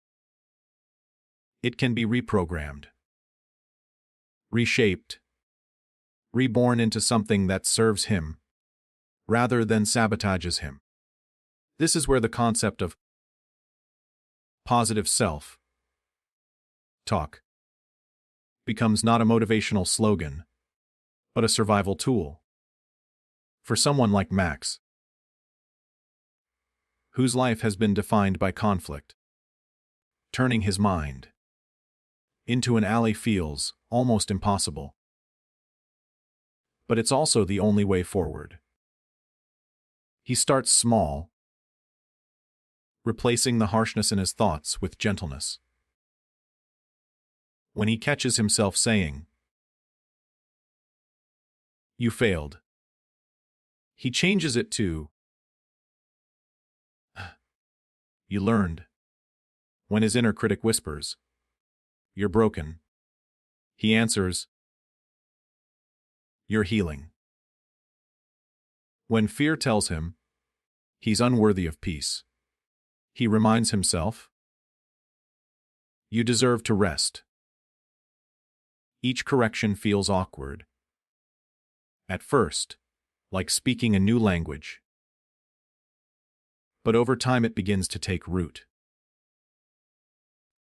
Slowly, his internal dialogue transforms from judgment to encouragement, from hostility to hope. And in that shift, Max begins to realize that self-talk is not just about words. It's about identity. The way you speak to yourself becomes the story you live. If you constantly tell yourself that you are broken, you will act from brokenness. But if you remind yourself that you are capable, worthy, and evolving, you will begin to live in alignment with that truth. Max's transformation, then, becomes a powerful metaphor for anyone trapped in cycles of negativity. He learns that changing your outer world begins with changing your inner narrative. For years, he has let his thoughts control him. But now he learns to control his thoughts. It doesn't happen overnight. Growth never does. But with every breath, with every affirmation, he reclaims a piece of his power. The process teaches him that mindset is everything. You cannot control what happens to you, but you can control how you interpret it, and in that interpretation lies your freedom or your suffering. Max starts to apply this mindset to his past. Instead of seeing betrayal as a curse, he sees it as a teacher that showed him the value of discernment. Instead of seeing loss as punishment, he sees it as proof of his capacity to love. Instead of seeing mistakes as evidence of weakness, he sees them as stepping stones toward wisdom. This reframing doesn't erase the pain, but it transforms it into purpose. It turns scars into symbols of survival and guilt into guidance. Through this lens, Max begins to understand that life doesn't happen to you. It happens for you.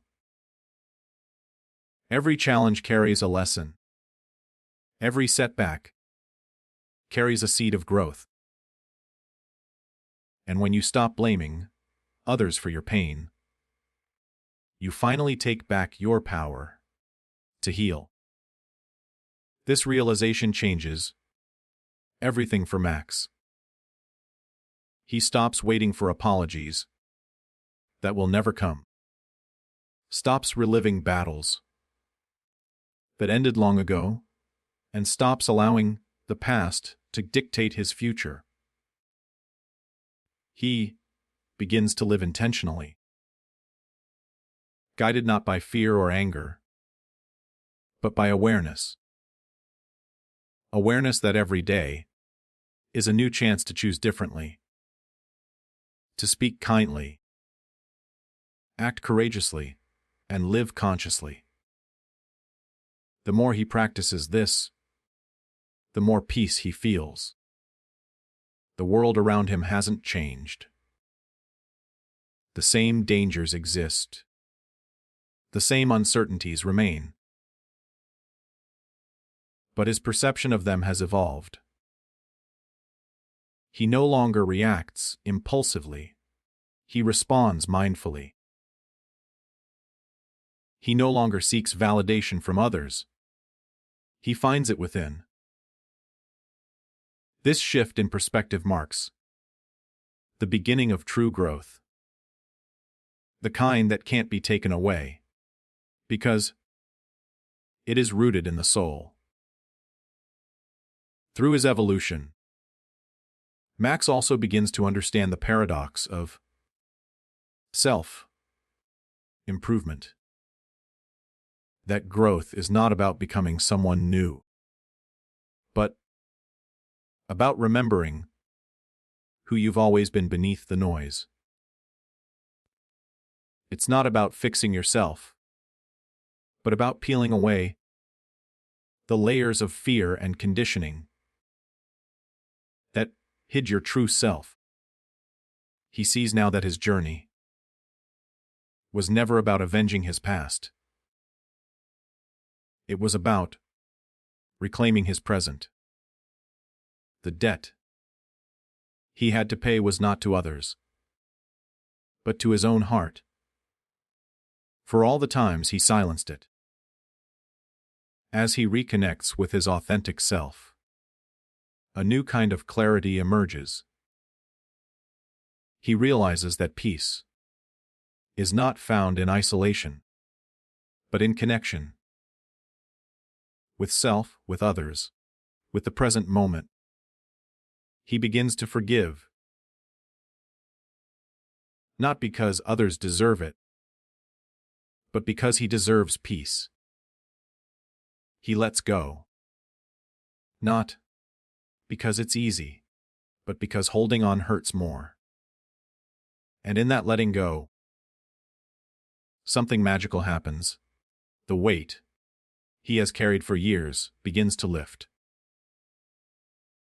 He can finally breathe freely, think clearly, and love openly.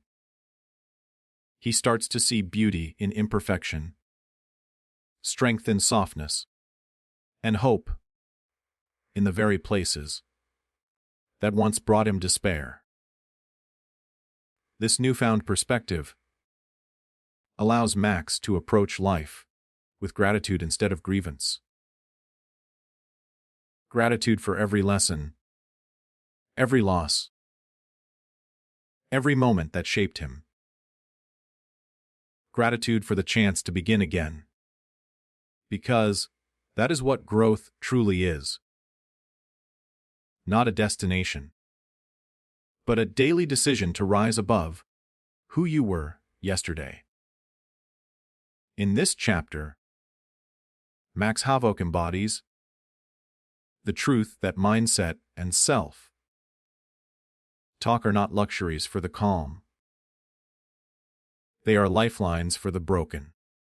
They are the bridge between chaos and peace, between reaction and creation, between who you were and who you are meant to be.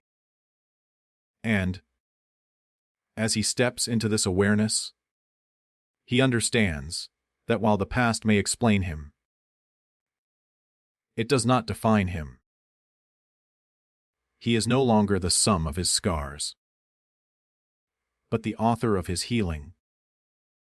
His story, once one of vengeance, becomes one of vision.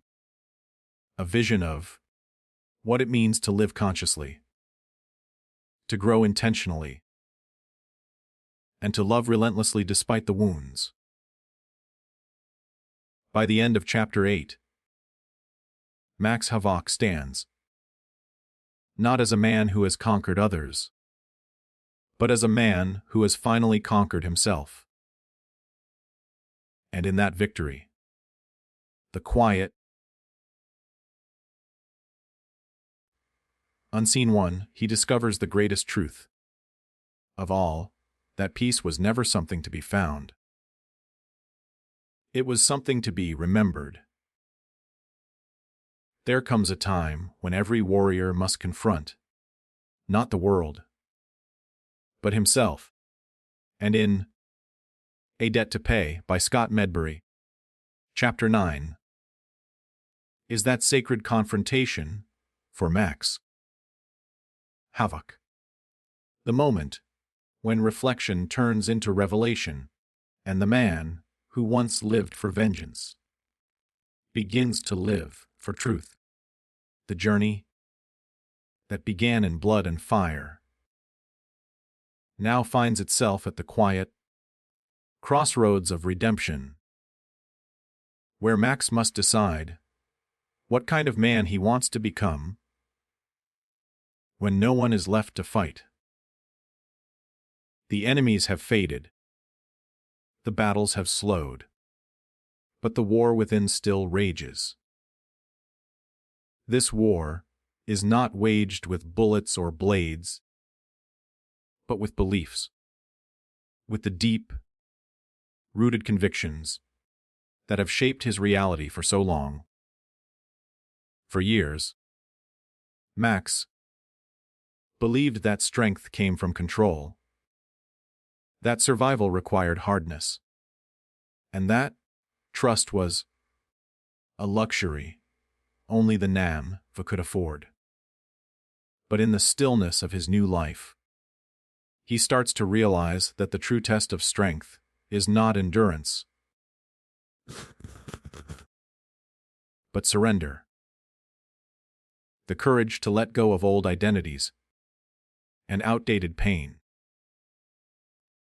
It is here that the lessons of mindset and positive self-talk rise again, no longer as theories, but as tools for transformation. Max begins to recognize that his outer world has always been a reflection of his inner world. Every betrayal mirrored his own self. Doubt, every conflict, echoed his own lack of peace. And every loss represented a lesson he refused to learn. Now, standing on the edge of renewal, he chooses to learn them all. His inner dialogue, once a battlefield of criticism and guilt, begins to soften. He starts to treat his mind like a home instead of a prison. His thoughts like visitors instead of enemies. When fear comes knocking, he no longer slams the door. He listens, learns, and releases. When regret whispers its poison, he meets it with gratitude for the wisdom it brought. When self-doubt rises, he counters it with truth. I am not what happened to me. I am what I choose to become. This choice, to speak life into himself rather than defeat, is what transforms everything. The more he practices it, the more he realizes how deeply the human spirit depends on the words we feed it. Words are seeds.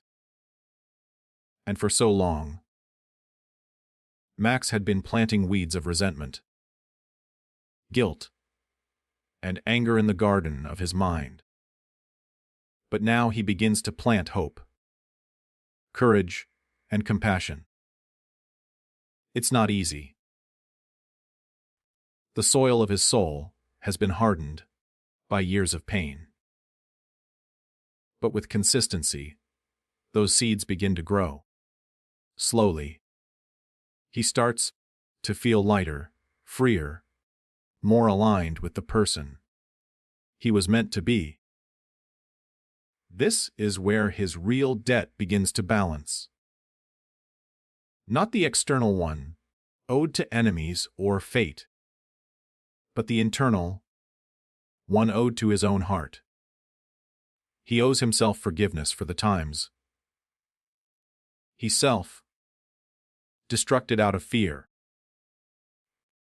He owes himself compassion for the nights he blamed himself for surviving. He owes himself love for the years he spent running from it. In paying this debt, Max begins to embody a new truth. Healing is not forgetting. It's remembering without pain. He learns to look at his scars not with shame, but with reverence, understanding that each one is a chapter in the story of his strength. The pain he once cursed becomes the foundation of his wisdom, and the chaos that once consumed him becomes the training ground for peace. He learns that peace is not the absence of noise, but the presence of clarity. It is the quiet confidence that no matter what happens, he has the power to choose his response. This newfound mindset doesn't just change how he sees himself. It changes how he sees the world. Where he once saw enemies, he now sees teachers. Where he once saw obstacles, he now sees opportunities. Where he once saw endings, he now sees beginnings. Every person who hurt him becomes a reflection of a lesson he needed to learn. And every hardship becomes a reminder of his resilience. Through this lens, Max discovers the power of empathy. He realizes that everyone, even those who betrayed him, was acting from their own pain, their own fear, their own brokenness. This understanding doesn't excuse their actions, but it releases him from the cycle of blame.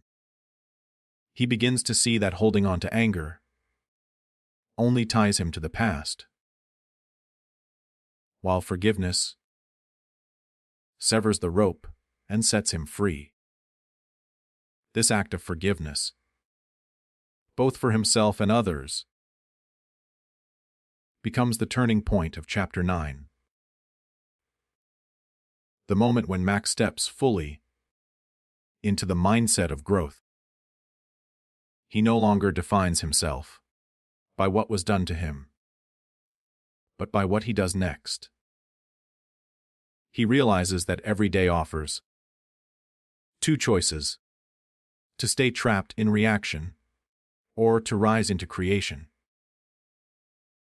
And creation begins with words, with the quiet, consistent repetition of truth until it becomes belief.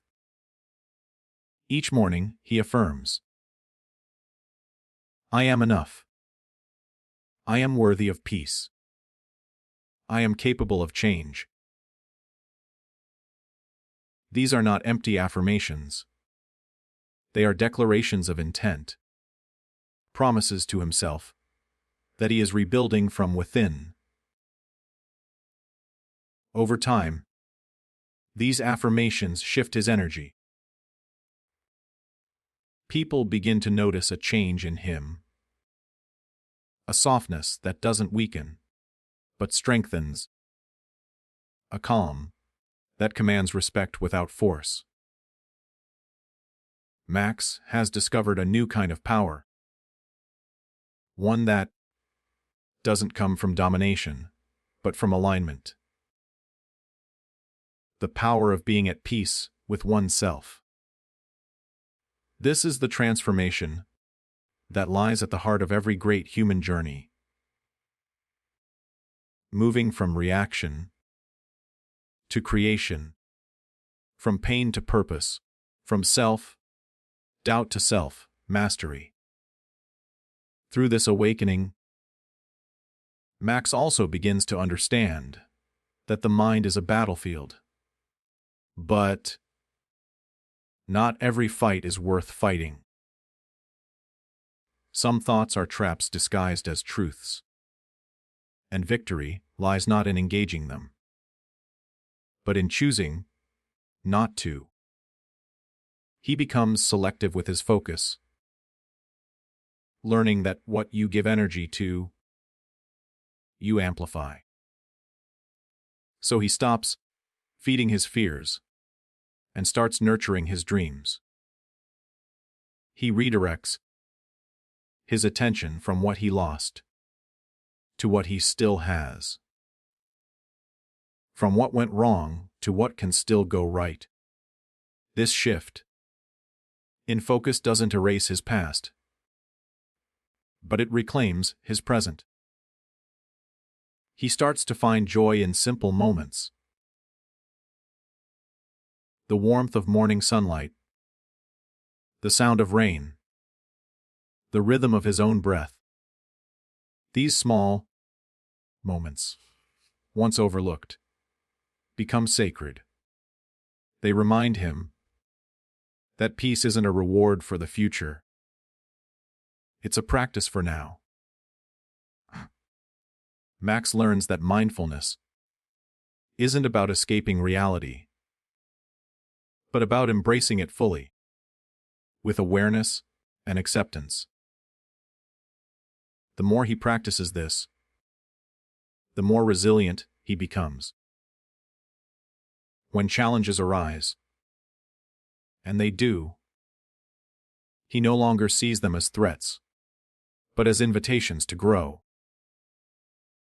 Each obstacle becomes a mirror, reflecting the parts of himself he still needs to strengthen. Instead of asking, "Why is this happening to me?" he asks, "What is this teaching me?" That question alone changes everything. It transforms victimhood into victory, pain into progress, chaos into clarity.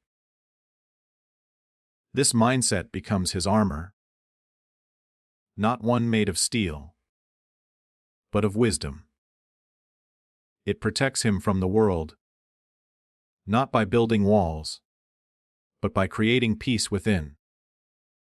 And in that peace, Max discovers his truest form of power. The ability to choose love over fear, gratitude over resentment, and growth over stagnation. By the close of Chapter 9, Max Havok is no longer the man he was at the beginning of his journey. He is reborn, not through external triumphs, but through internal transformation. He has learned that the most important conversation he will ever have is the one he has with himself.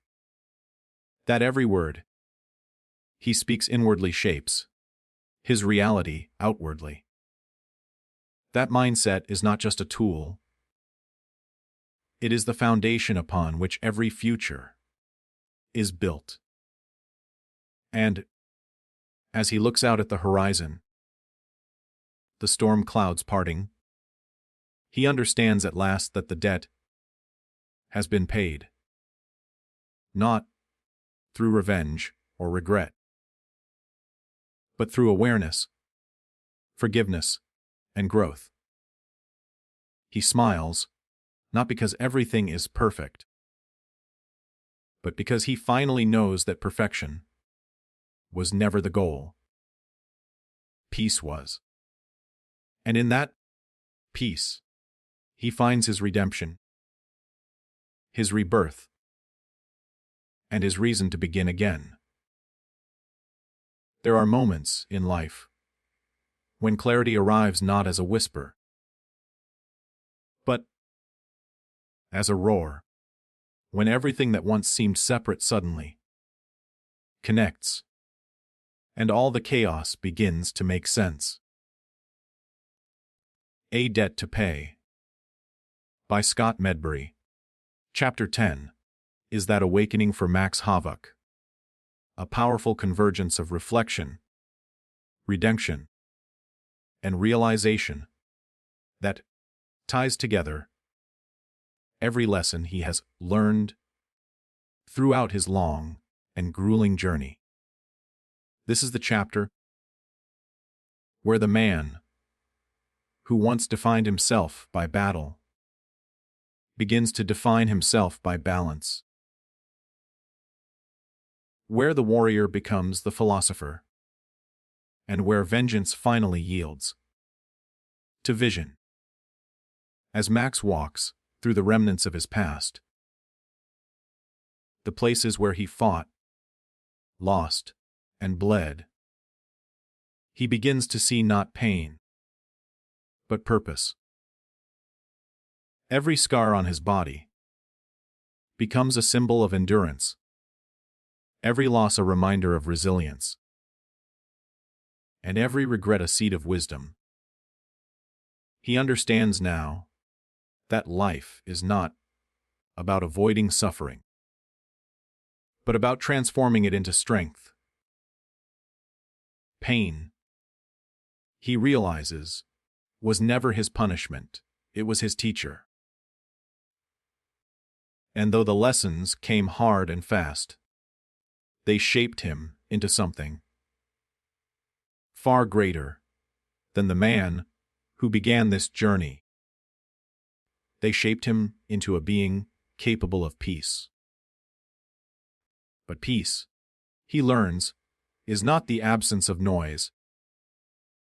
It is the ability to stand in the storm and remain still within. This stillness is new to him, almost uncomfortable, because for so long his identity has been built upon action. Fighting, chasing, surviving. To simply be feels foreign. Yet, in this stillness, he finds his greatest power: awareness. Awareness of his own mind, of his emotions, of the endless dialogue between his thoughts and his destiny. He begins to understand that every thought he allows to take root becomes a reality he must live. The negative self-talk that once fueled his rage no longer serves him. Instead, he replaces it with words of courage, kindness, and clarity. Each morning, he begins his day with intentional affirmations. I am at peace with my past. I am strong enough for my present. I am hopeful for my future. These words are not empty. They are the architecture of his rebirth. The more he speaks them, the more they shape his perception, and the more his perception shapes his world. He realizes that the mind, once disciplined, becomes the most powerful weapon and the most loyal friend.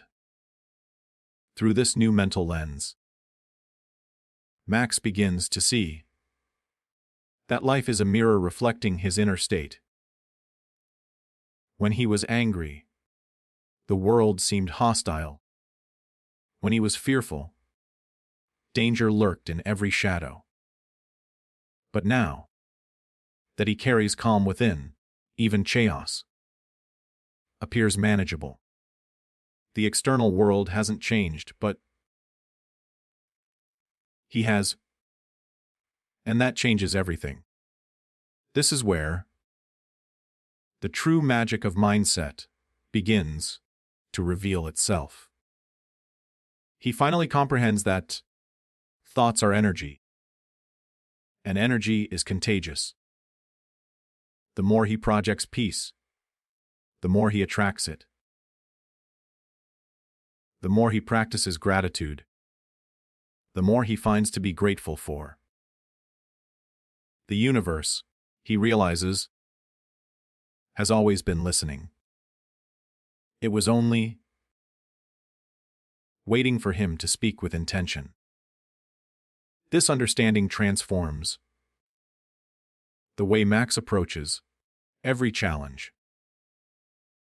Where he once saw problems, he now sees possibilities. When others would crumble under pressure, he finds patience. When fear whispers its old lies, he listens only long enough to thank it for its concern before moving forward anyway. He no longer fights against his emotions, but flows with them, knowing that each one, anger, sadness, joy, love, has something to teach him.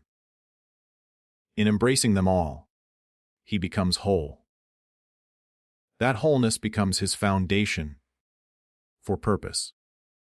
For so long, Max's actions were driven by pain, an endless quest to right the wrongs of his past. But now, with a clearer heart, he begins to ask a different question. Not, what am I fighting against? What am I fighting for? The answer comes softly at first, like a memory. He is fighting for peace, for meaning, for the chance to live a life not defined by survival, but by contribution. This shift in purpose transforms his mission entirely. He no longer seeks to destroy what hurt him. He seeks to build what heals him. He starts to use his experiences to help others who are lost, broken, or haunted by their own debts. He becomes a mentor, a guide, a living testament to the truth that redemption is always possible. And in doing so, he discovers the final lesson of his journey, that healing is not complete until it extends beyond oneself. True growth, he realizes, is measured not by what you gain, but by what you give. The more Max shares his story, the more peace he feels, because each time he speaks of his pain, it loses its power over him. Each time he helps another rise, he rises too. The cycle of vengeance that once enslaved him has transformed into a cycle of healing that sets others free. Yet, even as he helps others, Max never stops working on himself. He knows that growth is not a one-time transformation, but a lifelong practice. There are still days when old thoughts creep back in, when the voice of doubt tries to reclaim its throne. But now, instead of resisting it, he observes it. He has learned the art of awareness, the ability to watch his thoughts without becoming them. He knows now that he is not his mind. He is the consciousness behind it, the witness who can choose which thoughts to empower and which to release. This mastery of self-awareness gives him a serenity that no external success ever could. It is in this serenity that Max begins to reflect on the concept of debt once more. not the physical debts of money or vengeance, but the spiritual debts we all carry. We owe it to ourselves to live fully, to forgive deeply, and to speak kindly. We owe it to our past to honor it without being imprisoned by it. We owe it to our future to prepare it with love, not fear.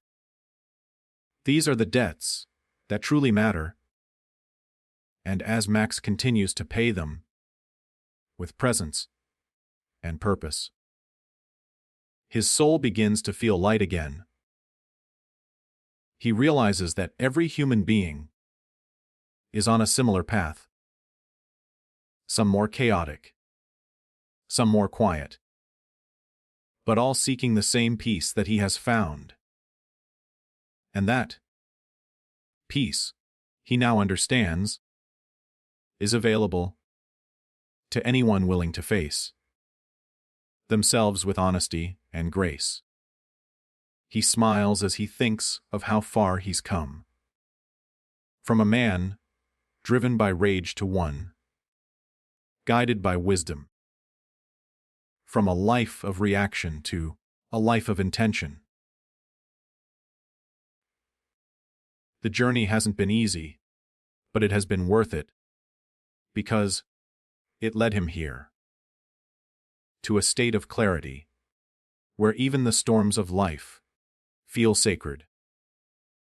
He now sees that challenges are not punishments, but opportunities disguised as pain. Every obstacle, every heartbreak, every betrayal has been a stepping stone toward awakening. And, with that realization, he feels gratitude. Not just for the good moments, but for all of it.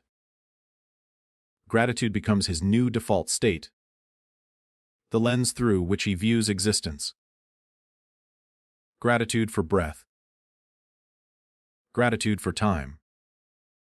Gratitude for the endless chance to begin again. Because life, he realizes, is not about perfection, but about participation. Showing up fully, with presence and purpose, no matter what comes. This understanding transforms his final outlook, that the purpose of life is not to win, but to evolve. Every moment is an invitation to expand, to love more deeply, to see more clearly. And that, perhaps, is the greatest victory of all. As Chapter 10 closes, Max Havok stands no longer as the soldier of vengeance, but as the steward of peace. His eyes, once hardened by loss, now shine with calm certainty. He knows there will still be battles ahead, both within and without, but he no longer fears them. He has learned that fear cannot survive in the presence of awareness, and that awareness is born from acceptance. He breathes deeply, feeling the air not as something taken for granted, but as something sacred. The debt is paid, not in blood or revenge, but in understanding. He has found what he was searching for all along. Not justice, not closure, but himself. And as the sun rises over the horizon, painting the world in shades of gold and possibility, Max finally smiles. Not because his story is over, but because he has learned that true peace is not the end of the journey. It is the beginning of a new one.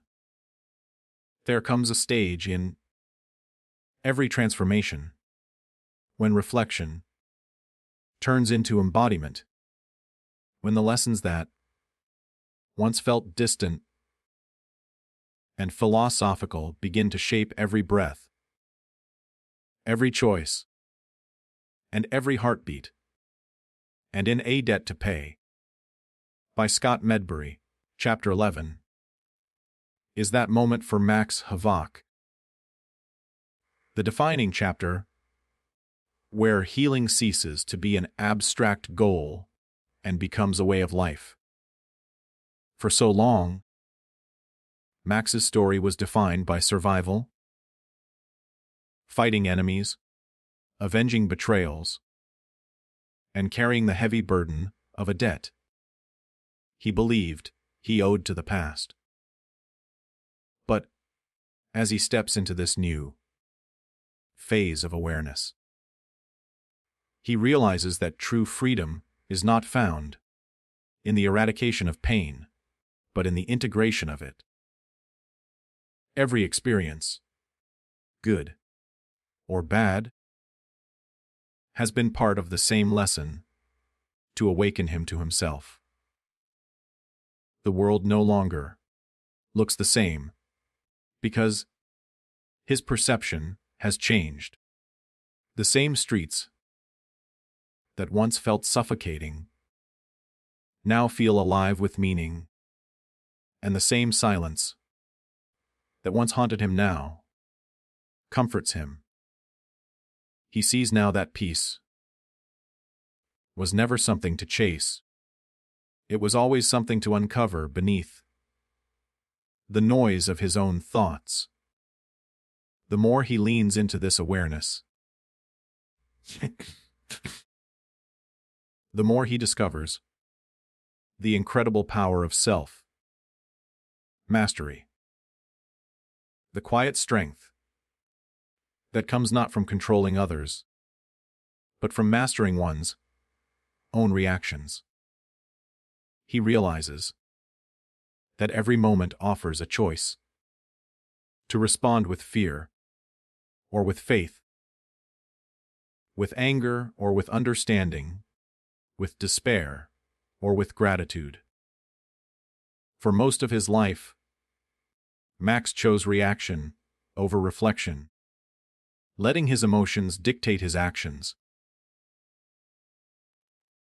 But now, he pauses before every decision, asking himself, will this action bring me peace or chaos? That simple question becomes his compass. It guides him through uncertainty, temptation, and even moments of relapse, because growth is never linear. There are days when old habits call him back, when the familiar comfort of anger tempts him to abandon all he's learned. Yet, he reminds himself that setbacks are not failures. They are part of the process. Each time he falls, he rises faster, stronger, and wiser, armed with the understanding that healing is not perfection, it's persistence. He begins to internalize a truth that changes everything. Discipline is the highest form of self-love. It's not about restriction, but respect. Respect for his energy, his mind, his peace. He wakes each day with purpose, not out of obligation, but out of gratitude for another chance to evolve. Every morning, he engages in a ritual of grounding himself in silence, affirming his intentions, and visualizing the day ahead with calm clarity. The voice inside his head, the one that once drowned him in doubt, has transformed into a steady ally, reminding him that he is capable, that he is enough, that he is growing. positive self-talk has become his lifeline. Not because it magically erases challenges, but because it gives him the courage to face them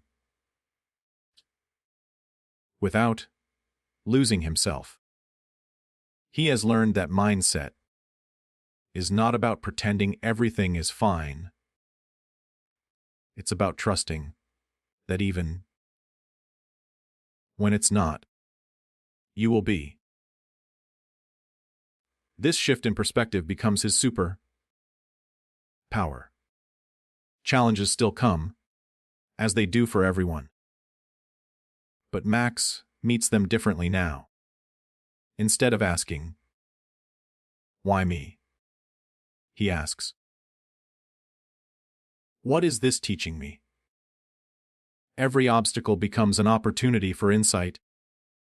Every delay a lesson in patience.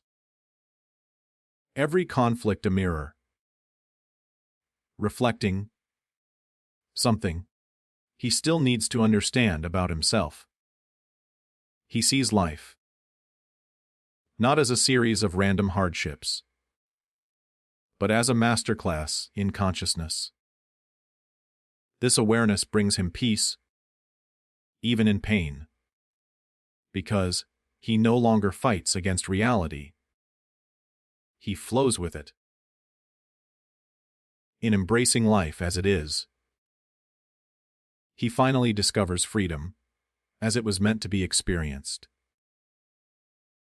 Not the absence of problems, but the presence of power. And with this inner freedom comes compassion, both for himself and for others. He realizes that just as he was once lost in anger and fear, so too are many others, trapped in their own unseen battles. Instead of judging, he begins to empathize. Instead of resenting, he begins to forgive.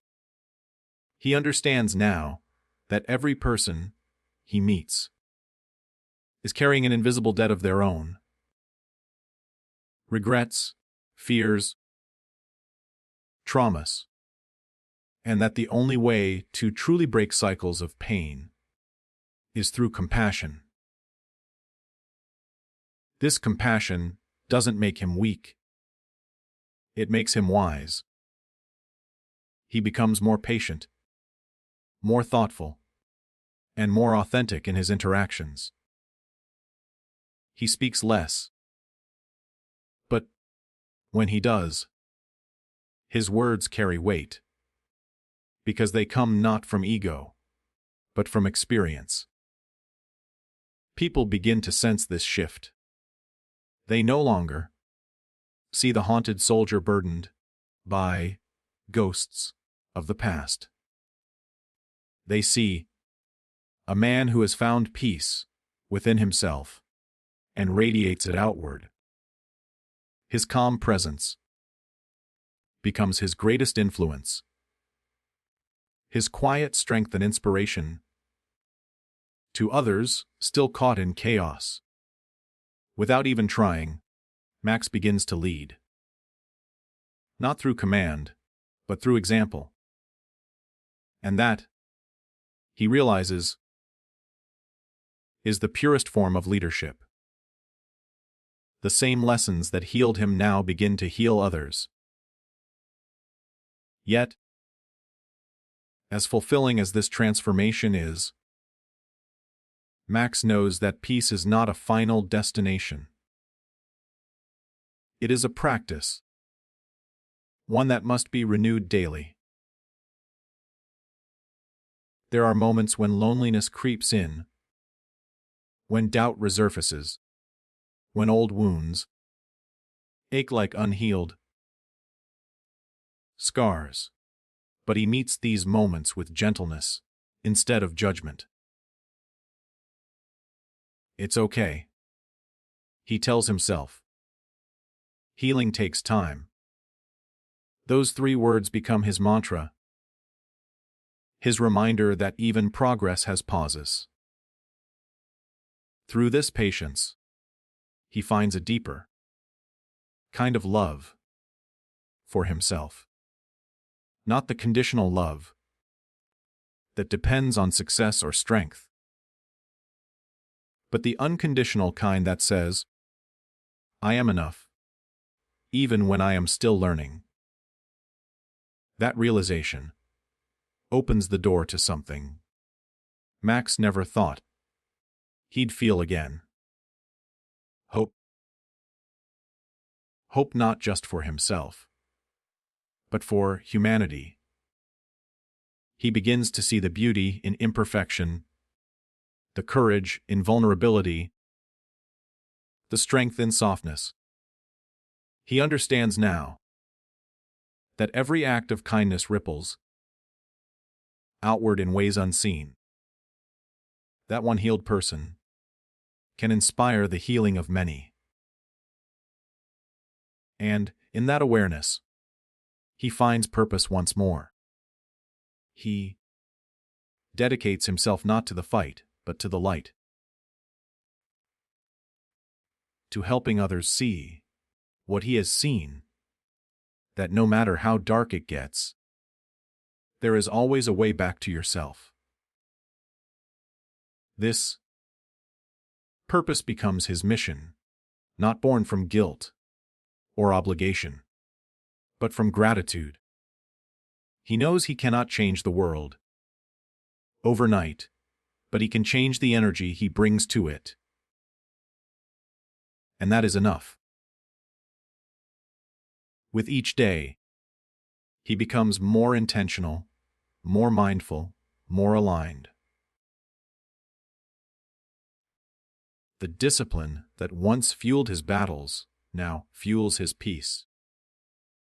He trains his body not for war, but for balance.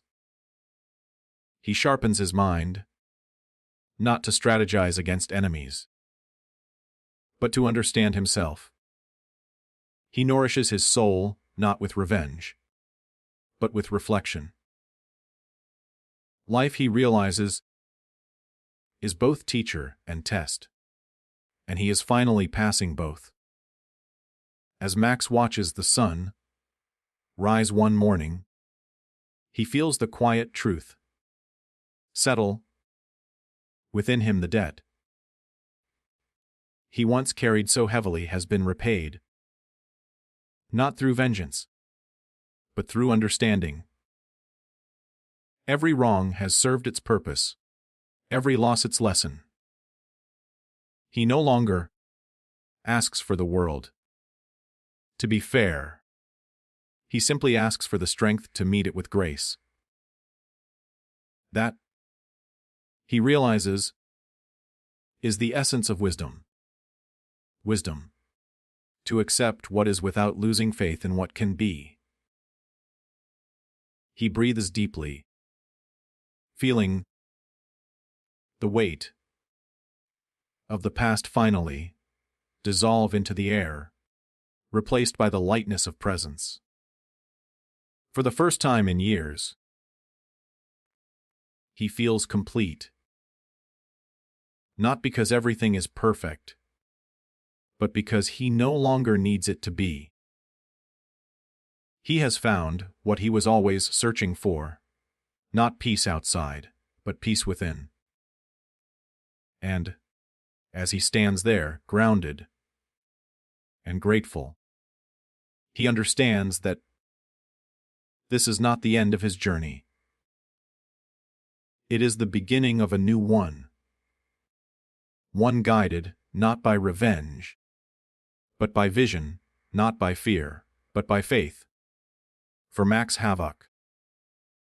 Chapter 11 marks the birth of a man who no longer lives by reaction, but by creation, who no longer seeks to be understood, but to understand, and who no longer fights against the darkness, but becomes the light within it. The warrior has evolved into a teacher, and the debt, once measured in pain, has been transformed into purpose. Forgiveness is the quiet revolution that turns victims into victors, the act that frees a person from the invisible prison of resentment and in a debt to pay. By Scott Medbury. Chapter 12 becomes the sacred turning point. In Max Havok's journey from vengeance to liberation, from rage to understanding, from the chaos of reaction to the serenity of realization. For so long, Max's world had been built upon a foundation of anger. It fueled him, defined him, and gave him purpose in the aftermath of tragedy. Every mission, every confrontation, every sleepless night was driven by the belief that justice could only be achieved through retribution. But as the smoke of battle begins to clear, Max starts to see that revenge is not justice. It's a chain, binding him to the very pain he wants to escape. Every time he relives his loss, he gives power to it. Every time he revisits his anger, he keeps the wound open. Forgiveness, he realizes, isn't about letting others off the hook. It's about setting himself free. It is not weakness but wisdom. Not surrender, but strength. The man he once was believed that forgiveness was a betrayal of his pain. But the man he is becoming understands that forgiveness is the highest form of courage, for it demands that you confront your suffering and transform it into understanding. Max begins to see that every person who hurt him, betrayed him, or failed him was acting from their own pain, their own fear, their own blindness. This doesn't excuse their actions, but it explains their humanity. It reminds him that even those who caused harm are trapped in their own inner wars, prisoners of their own choices. To hate them forever would be to join them in that prison. And Max is tired of being caged by emotions that steal his peace. Forgiveness becomes his rebellion against the cycle of suffering. Yet, this awakening does not come easily. The mind resists forgiveness because the ego clings to being right, to being wronged, to being justified. Max wrestles with this truth late into the night, feeling the old rage rise like a storm every time he thinks of the faces from his past. The betrayers, the killers, the ones who took everything from him. His body remembers the pain, his mind replays the betrayal, and his heart resists the softness that forgiveness requires. But somewhere, deeper, beneath the noise of fury, a quiet voice whispers, "Let go." He begins to listen to that voice. Slowly, he starts releasing. Not forgetting, not erasing, but releasing. He lets go of the illusion that holding on will protect him.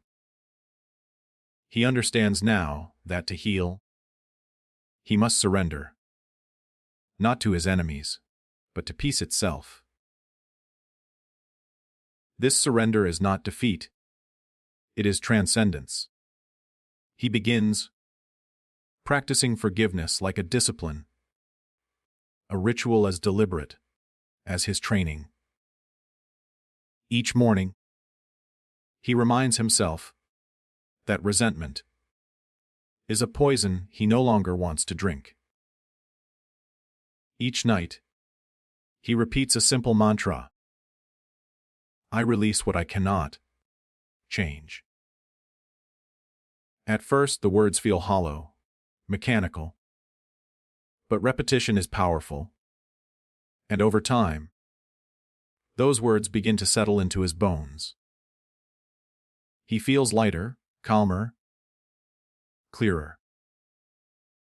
He notices that his anger no longer controls him. It visits, but it doesn't stay. His mind, once cluttered with endless loops of vengeance, now has space for reflection, creativity, and compassion. He starts to see the beauty in simplicity. The warmth of sunlight, the laughter of strangers, the rhythm of breathing. These small details remind him that life is still good, that the world is still capable of light, even after darkness. Forgiveness, he realizes, restores his vision. It allows him to see life without the tint of bitterness. For years, his focus had been survival, but now it is growth. He begins to extend forgiveness outward, to allies who failed him, to enemies who misunderstood him, even to the universe for its cruelty. But the hardest forgiveness, the one that breaks him open, is forgiving himself. He has carried guilt heavier than any weapon. Guilt for the choices he made, for the lives lost, for the anger he unleashed, for the years wasted in pursuit of vengeance. He finally understands that self-forgiveness is not self-indulgence. It is self-restoration. He tells himself, you did the best you could with what you knew. And for the first time, he believes it. That belief doesn't erase his past, but it redeems it. The man who once blamed everyone, including himself, begins to see that growth is not about punishing who you were, but about honoring who you're becoming. As this inner transformation deepens, Max notices that the world responds differently to him. The tension in his body eases, his interactions soften, and his energy shifts. People who once met him with fear or defensiveness now meet him with respect, even warmth. Forgiveness changes his presence. It radiates calmness, the kind of peace that cannot be faked. He becomes a mirror of what he practices. By forgiving, he teaches others what freedom looks like. And in that quiet influence, he finds meaning greater than any mission he's ever fought for. He learns that forgiveness is not a single act, but a continuous process. Some days it comes easily, like an exhale. Other days it requires every ounce of patience he has. But each day, he chooses it again. He chooses to release rather than resent, to understand rather than accuse, to love rather than judge. This choice, repeated daily, reshapes his identity. The soldier becomes a sage. The fighter becomes a healer. The man of war becomes a man of peace. Through forgiveness, he reconnects with his humanity. And with it, he rediscovers joy. It's subtle at first, almost shy. The way his chest expands when he breathes. The way he smiles without forcing it. The way his heart feels when he sees beauty. Instead of betrayal, he realizes that life was never meant to be perfect. It was meant to be experienced, felt, learned from, and ultimately released. Forgiveness becomes the ultimate act of faith. Faith that despite the pain, there is purpose. Despite the chaos, there is order. Despite the hurt, there is healing.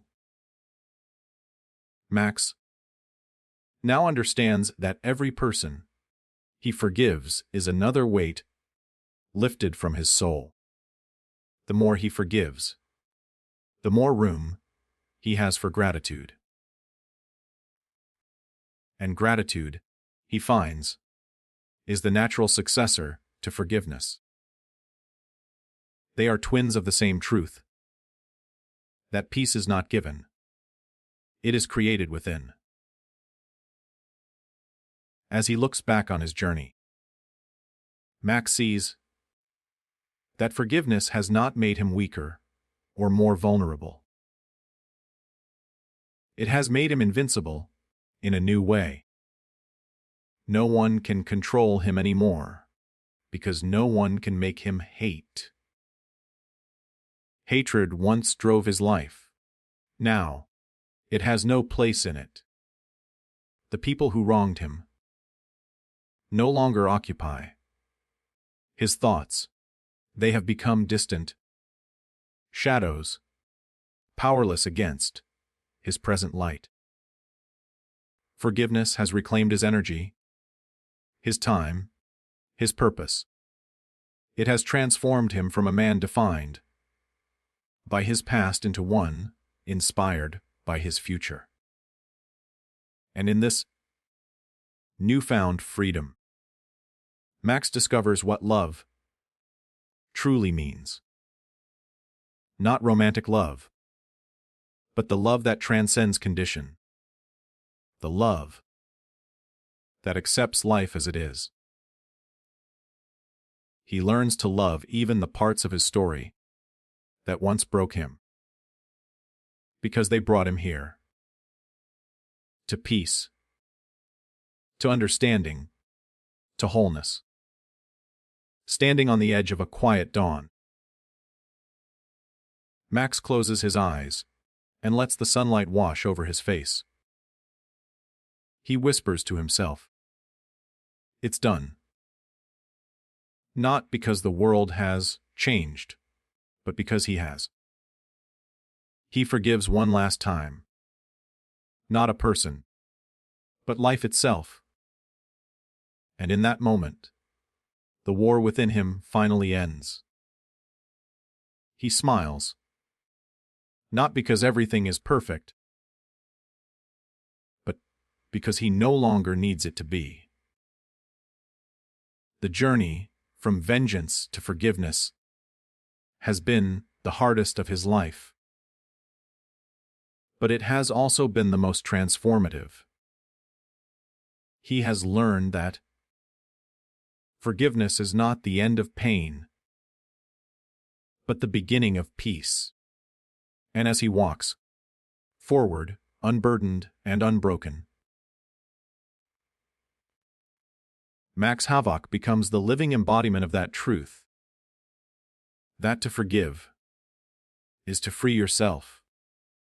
And that true strength is not found in holding on, but in letting, rebuilding, purpose after devastation is one of the hardest, yet most necessary, tasks a human being can undertake.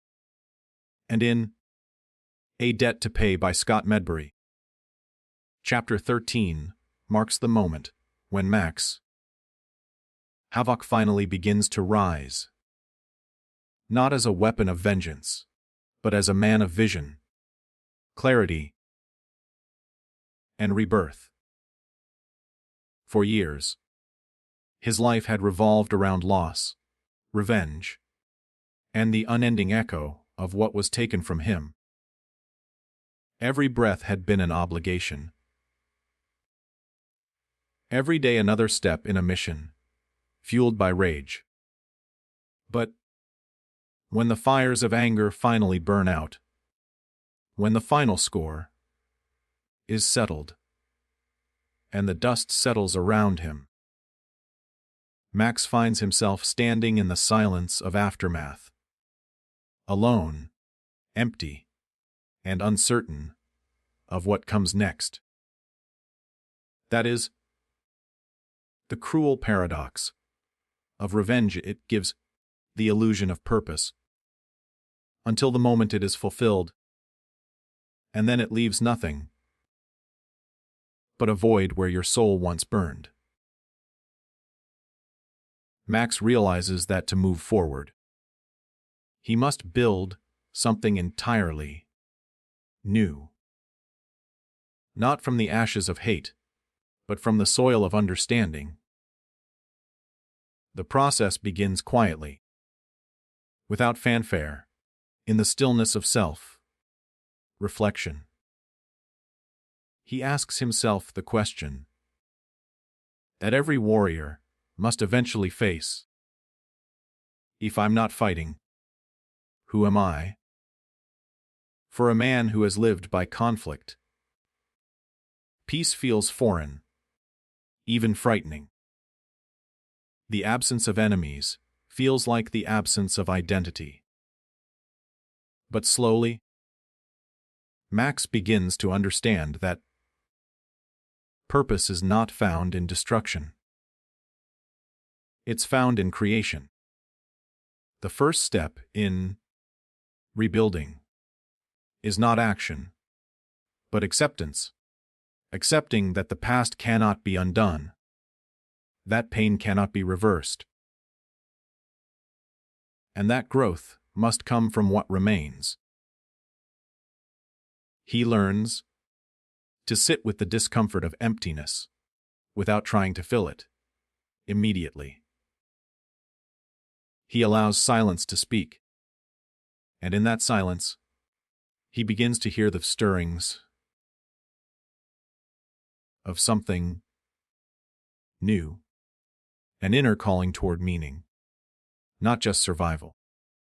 He realizes that his true strength is not in how much he can fight, but in how deeply he can feel and still choose hope. It is a new kind of courage, one that demands patience, humility, and self-forgiveness. For the first time, Max starts to build his life, not around pain, but around possibility. He rediscovers simple joys, the way the world looks at dawn, the rhythm of rain, the comfort of breath. These small details remind him that life, even after loss, continues to offer beauty to those willing to see it.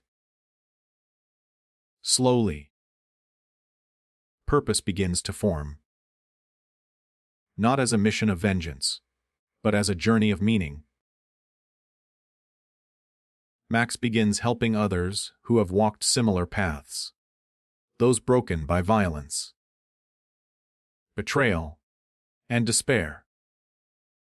He shares his story, not as a legend of glory, but as a lesson in transformation. He teaches that strength is not in the fist, but in the heart, not in resistance, but in renewal. Through helping others heal, he heals himself. Every act of kindness becomes a brick in the foundation of his new identity. The more he gives, the more he discovers that his true purpose has always been to serve. Not through dominance, but through understanding. This realization changes everything. His world, once colored by shades of anger and grief, now glows with gratitude. He begins to thank his pain for shaping him, his losses for teaching him, and his past for pushing him toward a deeper awareness. Gratitude, he learns, is the soil from which all new purpose grows. It transforms regret into wisdom, and failure into guidance. With this mindset, Max starts to rebuild his inner architecture. His values, his beliefs, his priorities. He replaces bitterness with compassion, competition with collaboration, and fear with faith. Each morning, he wakes not to avenge the past, but to honor the present. He lives with intention, finding meaning in the smallest actions. Even his discipline, once born from a need to survive, now becomes an expression of respect for his body, his mind, his mission. His strength is quieter now, but far more powerful. It is not the explosive energy of war, but the steady flame of peace. This steady flame becomes his light through the darkness. There are moments, of course, when doubt returns, when memories haunt him, when he questions whether he deserves a second chance. But he meets these moments with gentleness rather than judgment. He reminds himself that rebuilding is not a single event, but a lifelong process. Like a soldier relearning how to walk. After a battle, he must retrain his heart to trust again, to hope again, to believe again. The journey is slow, but it is sacred. Through it, Max begins to see that purpose is not something found. It's something forged, piece by piece, through courage and consistency. The world around him, once harsh and indifferent, begins to mirror his transformation. The people he meets sense the peace in his presence and respond to it. His relationships deepen.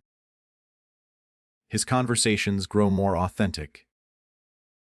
He listens more, speaks less, and acts with intention. He no longer seeks validation from the outside world, because his sense of worth now comes from within. The emptiness that once consumed him has become space. Space for growth, for love, for purpose. Max starts to dream again. Not of revenge or redemption, but of contribution. He imagines building something that will outlive him. A legacy of hope. Perhaps a foundation for those scarred by conflict, a sanctuary for healing. His life becomes a symbol that from brokenness, something beautiful can still emerge. He learns that the true purpose of suffering is not to destroy, but to deepen. It softens him, sharpens him, and connects him to humanity in a way he never understood before. He sees now that pain is not an obstacle to meaning, but a doorway to it. Every scar becomes a story, every lesson a light. As he continues this journey, Max begins to live by a new creed. I am not what happened to me. I am what I choose to become. These words guide him through uncertainty and remind him that destiny is not written by circumstance, but by choice. Each day he chooses growth over guilt, hope over hopelessness, love over anger. These choices, repeated over time, rebuild the man he was always meant to be. He understands now that purpose is not a destination to arrive at, but a state of being to live in. It's about aligning with what gives life meaning and refusing to let pain define it. For Max, that meaning lies in service, in truth, in peace. He no longer needs to prove himself through violence or vengeance. He proves himself through presence and integrity. The man who once sought power now seeks peace. And in doing so, he finds a deeper kind of power. The kind that inspires rather than intimidates. He learns that leadership is not about commanding others, but about embodying the values you wish to see. As he looks at the world with new eyes, he sees countless others lost in the same darkness he once endured, and he feels a profound compassion for them. His purpose crystallizes to guide others toward the light he has found. It is no longer a duty. It is a calling. And in answering that call, he feels truly alive. In this rebirth, Max understands that rebuilding purpose is not about becoming someone new, but about remembering who you were before the world taught you fear. It is about returning to your essence, the part of you untouched by pain, unshaken by loss, and unbroken by circumstance. He realizes that deep within every human being is a quiet strength waiting to be awakened, and that his journey, with all its hardship, was the catalyst for awakening his own, standing once more in the light of a new dawn. Max breathes in deeply, the air filled with promise. The war inside him is over, but the mission continues. Not to destroy, but to build, not to take, but to give, not to avenge, but to inspire. In that moment, he knows he has finally found what he was always searching for. Not revenge, not redemption, but reason. A reason to wake up, to act, to love, to live. And in that realization, the man who was once broken becomes whole again. Not because he escaped his past, but because he embraced it and turned it into purpose. Every action in life creates an echo that ripples through time, touching not only the present moment, but also shaping the future in ways we cannot always see.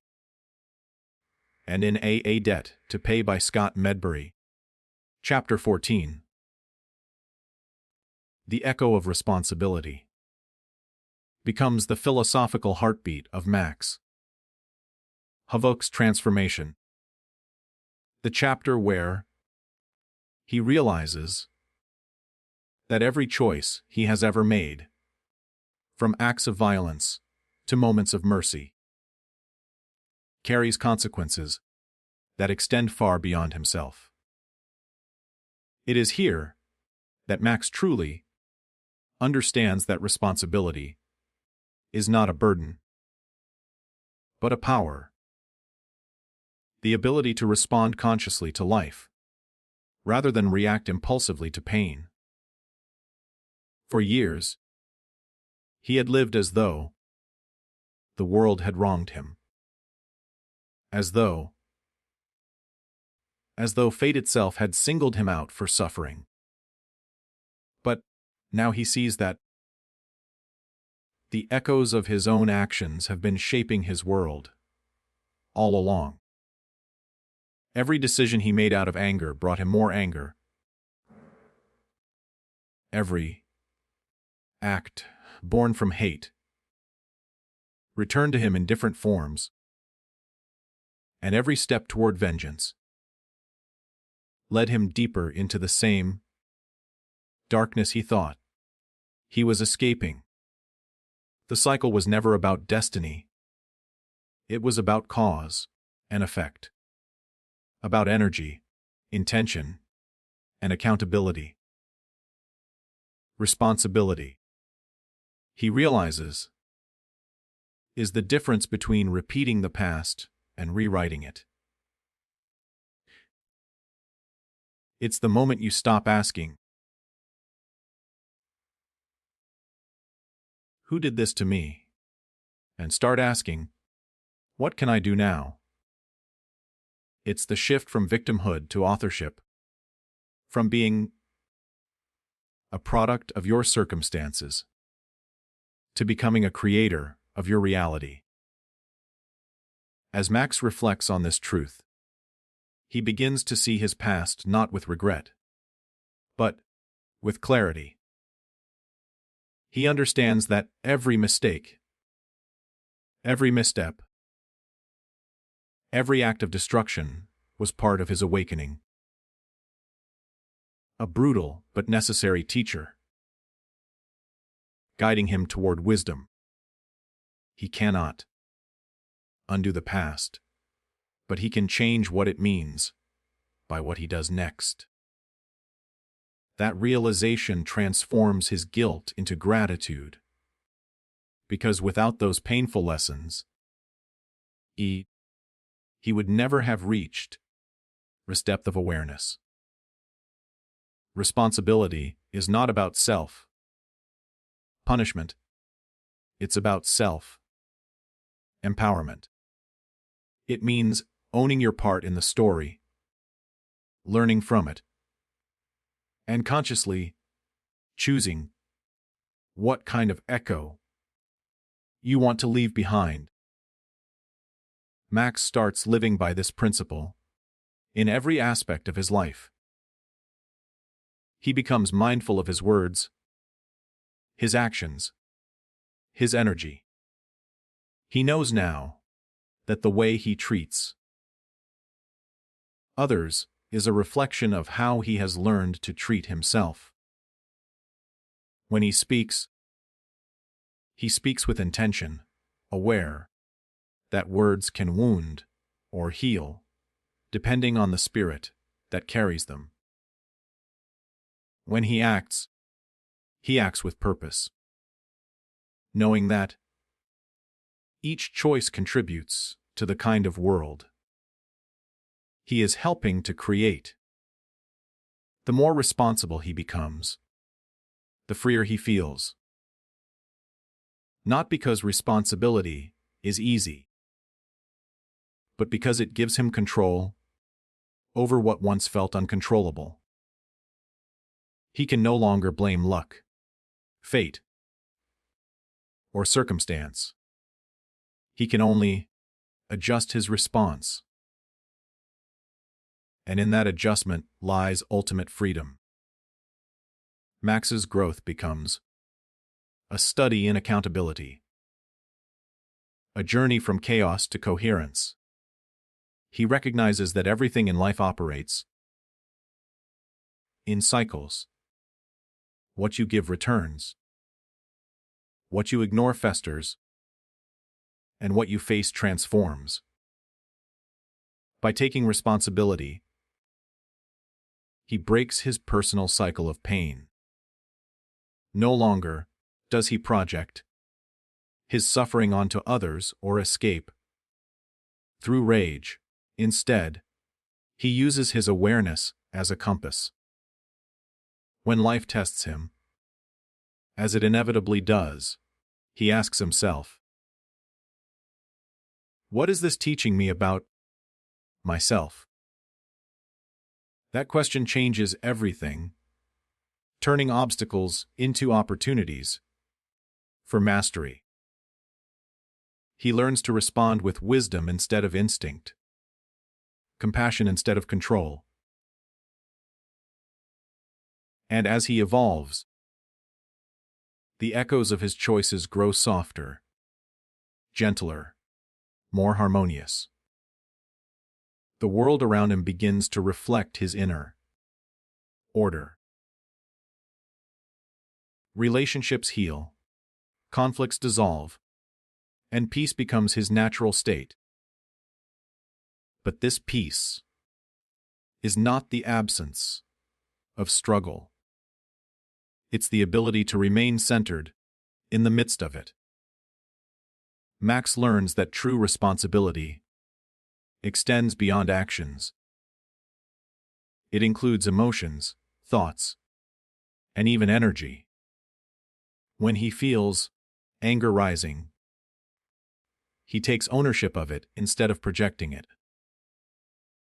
When fear whispers lies, he confronts it instead of surrendering. When doubt creeps in, he speaks back with faith. He becomes the guardian of his own inner world, knowing that what happens inside him will eventually manifest outside. The realization that everything is interconnected, that every thought sends a vibration, every action sends a wave, gives his life a sacred weight. Nothing is meaningless anymore. Every moment counts. He begins to live with reverence, treating life as both fragile and powerful, knowing that responsibility is not just about morality. It's about awareness. It's about seeing that the smallest act of kindness, the smallest decision to stay calm instead of reacting, can ripple through time and change, lives in unseen ways. Max starts to see himself not as a lone figure in a hostile world, but as part of a greater harmony, a web of cause and effect that stretches beyond comprehension. This awareness fills him with humility and awe. He understands that his actions today might inspire someone tomorrow, that his choice to forgive might prevent another cycle of hate, that his commitment to peace might influence generations yet unborn. Responsibility, he realizes, is legacy. It's not about what you leave behind in wealth or fame, but in energy, in example, in the echoes of your choices.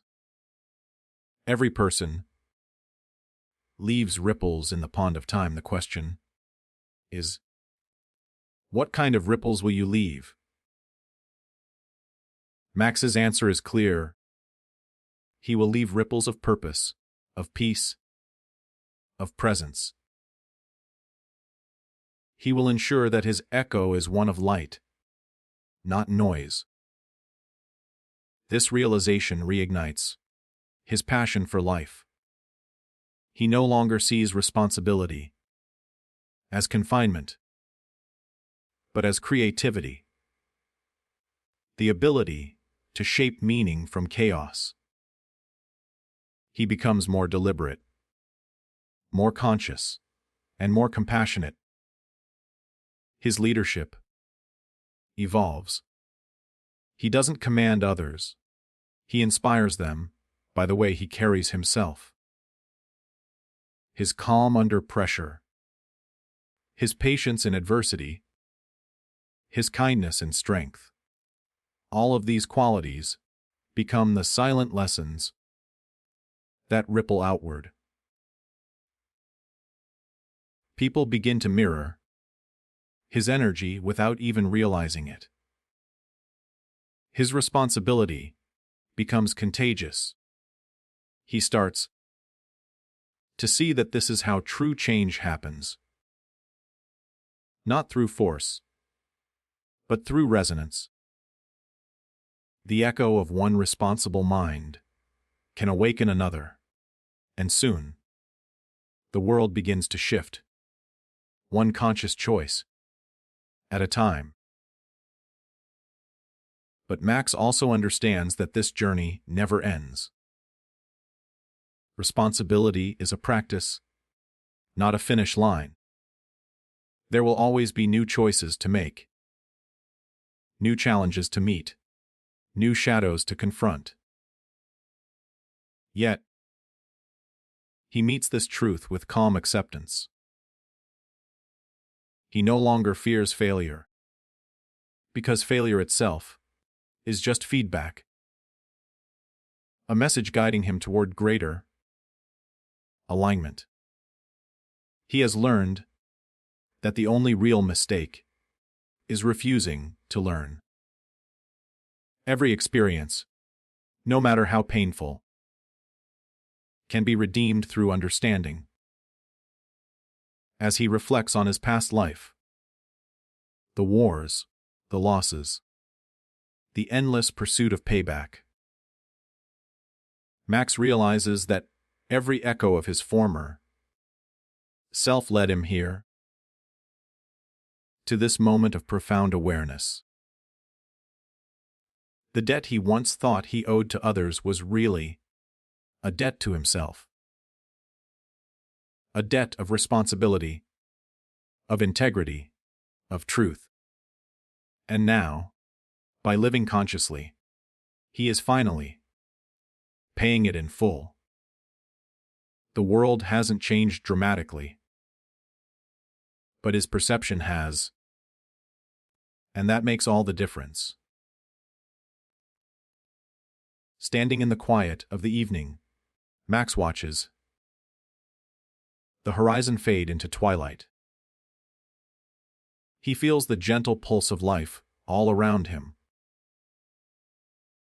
The whisper of the wind, the rhythm of his heartbeat, the steady hum of existence. And he knows that everything is connected. Every word he speaks, every breath he takes, every choice he makes adds to the great symphony of the universe. That is responsibility. To play your note with awareness, with love, with intention. As the stars begin to pierce the sky, Max smiles, not with pride, but with peace. He understands now that he doesn't need to control the echo. He only needs to be mindful of the sound he creates. Because in the end, what we send into the world always returns, transformed by time, amplified by meaning. The echo of responsibility, he realizes, is eternal. It lives on in every life we touch, in every heart we heal, in every truth we honor. And with that understanding, Max Havok walks forward into the night, not as a man haunted by his past, but as a creator of echoes. Echoes of purpose, echoes of peace, echoes of a life finally lived in full awareness of its power. In the final act of a debt to pay, reaches the profound culmination of his journey. A reckoning not with enemies or circumstance, but with himself. And chapter 15 becomes the ultimate meditation on redemption, resilience, and the unbreakable bond between responsibility and peace, marking the true end of his old self and the birth of a new consciousness. Throughout his life, Max had been a soldier in every sense. A fighter against injustice, a protector of the weak, a man driven by purpose, yet haunted by ghosts he could never silence. But now, as the dust of war finally settles in silence, returns to his mind, he begins to understand that the final debt he has to pay is not to others, but to his own soul. This is not a payment of punishment or regret, but of understanding. The kind of debt one pays by living authentically, with awareness and intention. He stands at the edge of his journey and realizes that everything he endured, the pain, the loss, the betrayal, was preparing him for this moment of stillness. Life, he now sees, was never about escaping pain. It was about learning to transform it into power. For years, Max had believed strength came from control, from mastering others, from shaping the world through force. But as he looks back, he sees that real strength is born in surrender. Not in giving up, but in giving in to truth. It's the courage to face oneself without armor, to forgive what can't be changed, and to love what remains. This realization doesn't come with fireworks or applause. It comes quietly, like dawn breaking after a long storm, illuminating everything he had once feared to see. The enemies he had fought, the debts he had sought to repay, the ghosts that had followed him. All were mirrors reflecting the battles within. Every confrontation in the outside world had been a reflection of the conflict within his own spirit. He had fought to find peace, but peace was never out there. It was always waiting within, buried beneath layers of anger and guilt. And now, with humility, Max finally allows himself to feel it. The world around him is still harsh, still unpredictable, still imperfect. But within him, a calm ocean has formed, an ocean of acceptance. He knows that he cannot rewrite the past, but he can honor it by living better now. He cannot undo the violence, but he can live gently. He cannot erase the mistakes, but he can teach others to learn from them. He cannot save everyone, but he can save himself. And that is enough. Redemption, he realizes, is not granted. It's chosen, one conscious act at a time. Every day he wakes with a choice: to carry the past like a burden, or to wear it as armor made of lessons. He chooses the latter. He begins to see that life is not a ledger of right and wrong, but a river of learning that flows endlessly, carrying forward everything we've ever been, washing away what no longer serves us and shaping us with every bend. Responsibility now feels like grace, a daily reminder that he is part of something greater, that his actions, however small, ripple outward into eternity. He starts living with deliberate kindness, no longer to atone, but to contribute. Every interaction becomes sacred. When he looks into another's eyes, he sees himself reflected back. The same fears, the same hopes, the same longing to be understood. That awareness transforms the way he moves through the world. He stops judging and starts listening. He stops rushing and starts being. The world becomes a living classroom. And every soul he meets becomes a teacher. The man who once fought with bullets now fights with understanding. The man who once spoke with anger now speaks with compassion.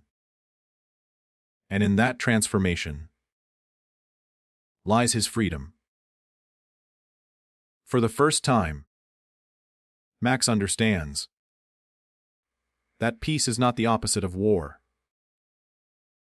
It's the mastery of it. It's not running from conflict, but meeting it with clarity. It's not silence after violence, but harmony after chaos. And that harmony can only come when you've faced every part of yourself and made peace with each one.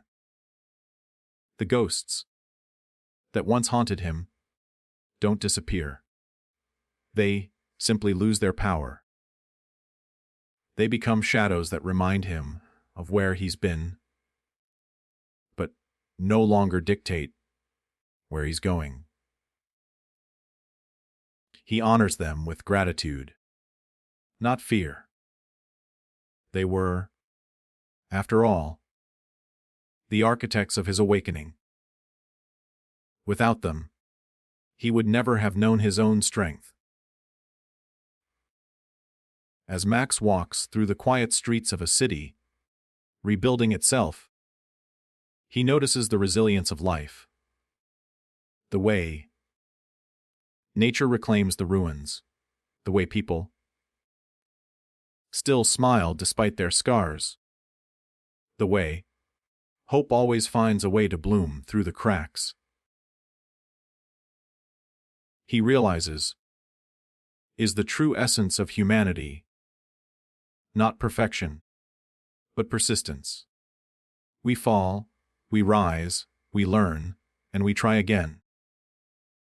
Every generation inherits both the wisdom and the wounds of the one before it, and it is our responsibility to pass on more healing than harm.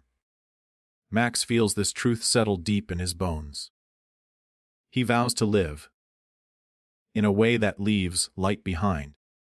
He knows that the story of his life, once written in blood and vengeance, will now be rewritten in compassion and courage.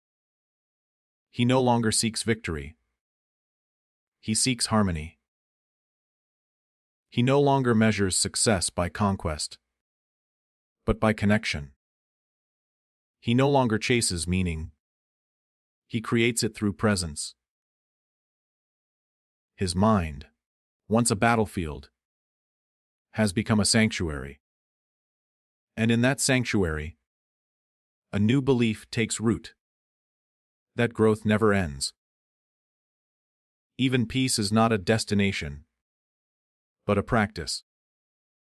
Something you nurture every day through patience, mindfulness, and love. He learns to be gentle with himself, understanding that forgiveness is the highest form of strength. The man who once could not sleep without his gun now sleeps easily under open skies, unafraid of the world, because he has made peace within it. He dreams not of enemies, but of possibilities, of lives touched by kindness, of futures built on empathy. In the morning, as sunlight spills across the horizon, Max feels the weight of his past lift completely. For the first time, he breathes deeply and smiles, knowing that while the world will always be imperfect, his response to it no longer has to be. That is the true meaning of freedom. Responsibility, he now understands, was never a chain. It was the key. Every debt he thought he owed was really an invitation to learn, to grow, to evolve. Every challenge was a lesson in disguise. Every loss was an initiation into wisdom. Life had been testing him, not to break him, but to awaken him. And now, awake at last, he feels no anger toward fate, only gratitude. The man who began his journey as a soldier ends it as a sage. Not because the world changed, but because he did. His final realization is simple yet profound. Life is not about avoiding pain, but about using it as fuel to expand your soul. Every scar is proof not of what was lost, but of what survived. Every ending is just a doorway to becoming more whole. And so, Max walks into the sunrise, unburdened, unafraid, alive with purpose. The debt has been paid, not in blood or vengeance, but in awareness and peace. He is no longer fighting the world. He is flowing with it. In the soft glow of morning, he whispers to himself the words that have become his truth. It was never about blame. It was always about becoming.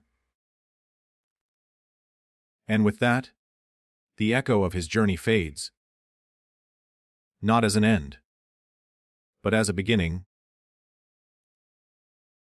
reminding us all that the greatest victory is not over others, but over the parts of ourselves that refuse to grow. The story of Max Havok closes, but the lesson endures. When you stop pointing fingers and start opening your heart, you don't just change your life. You change the world.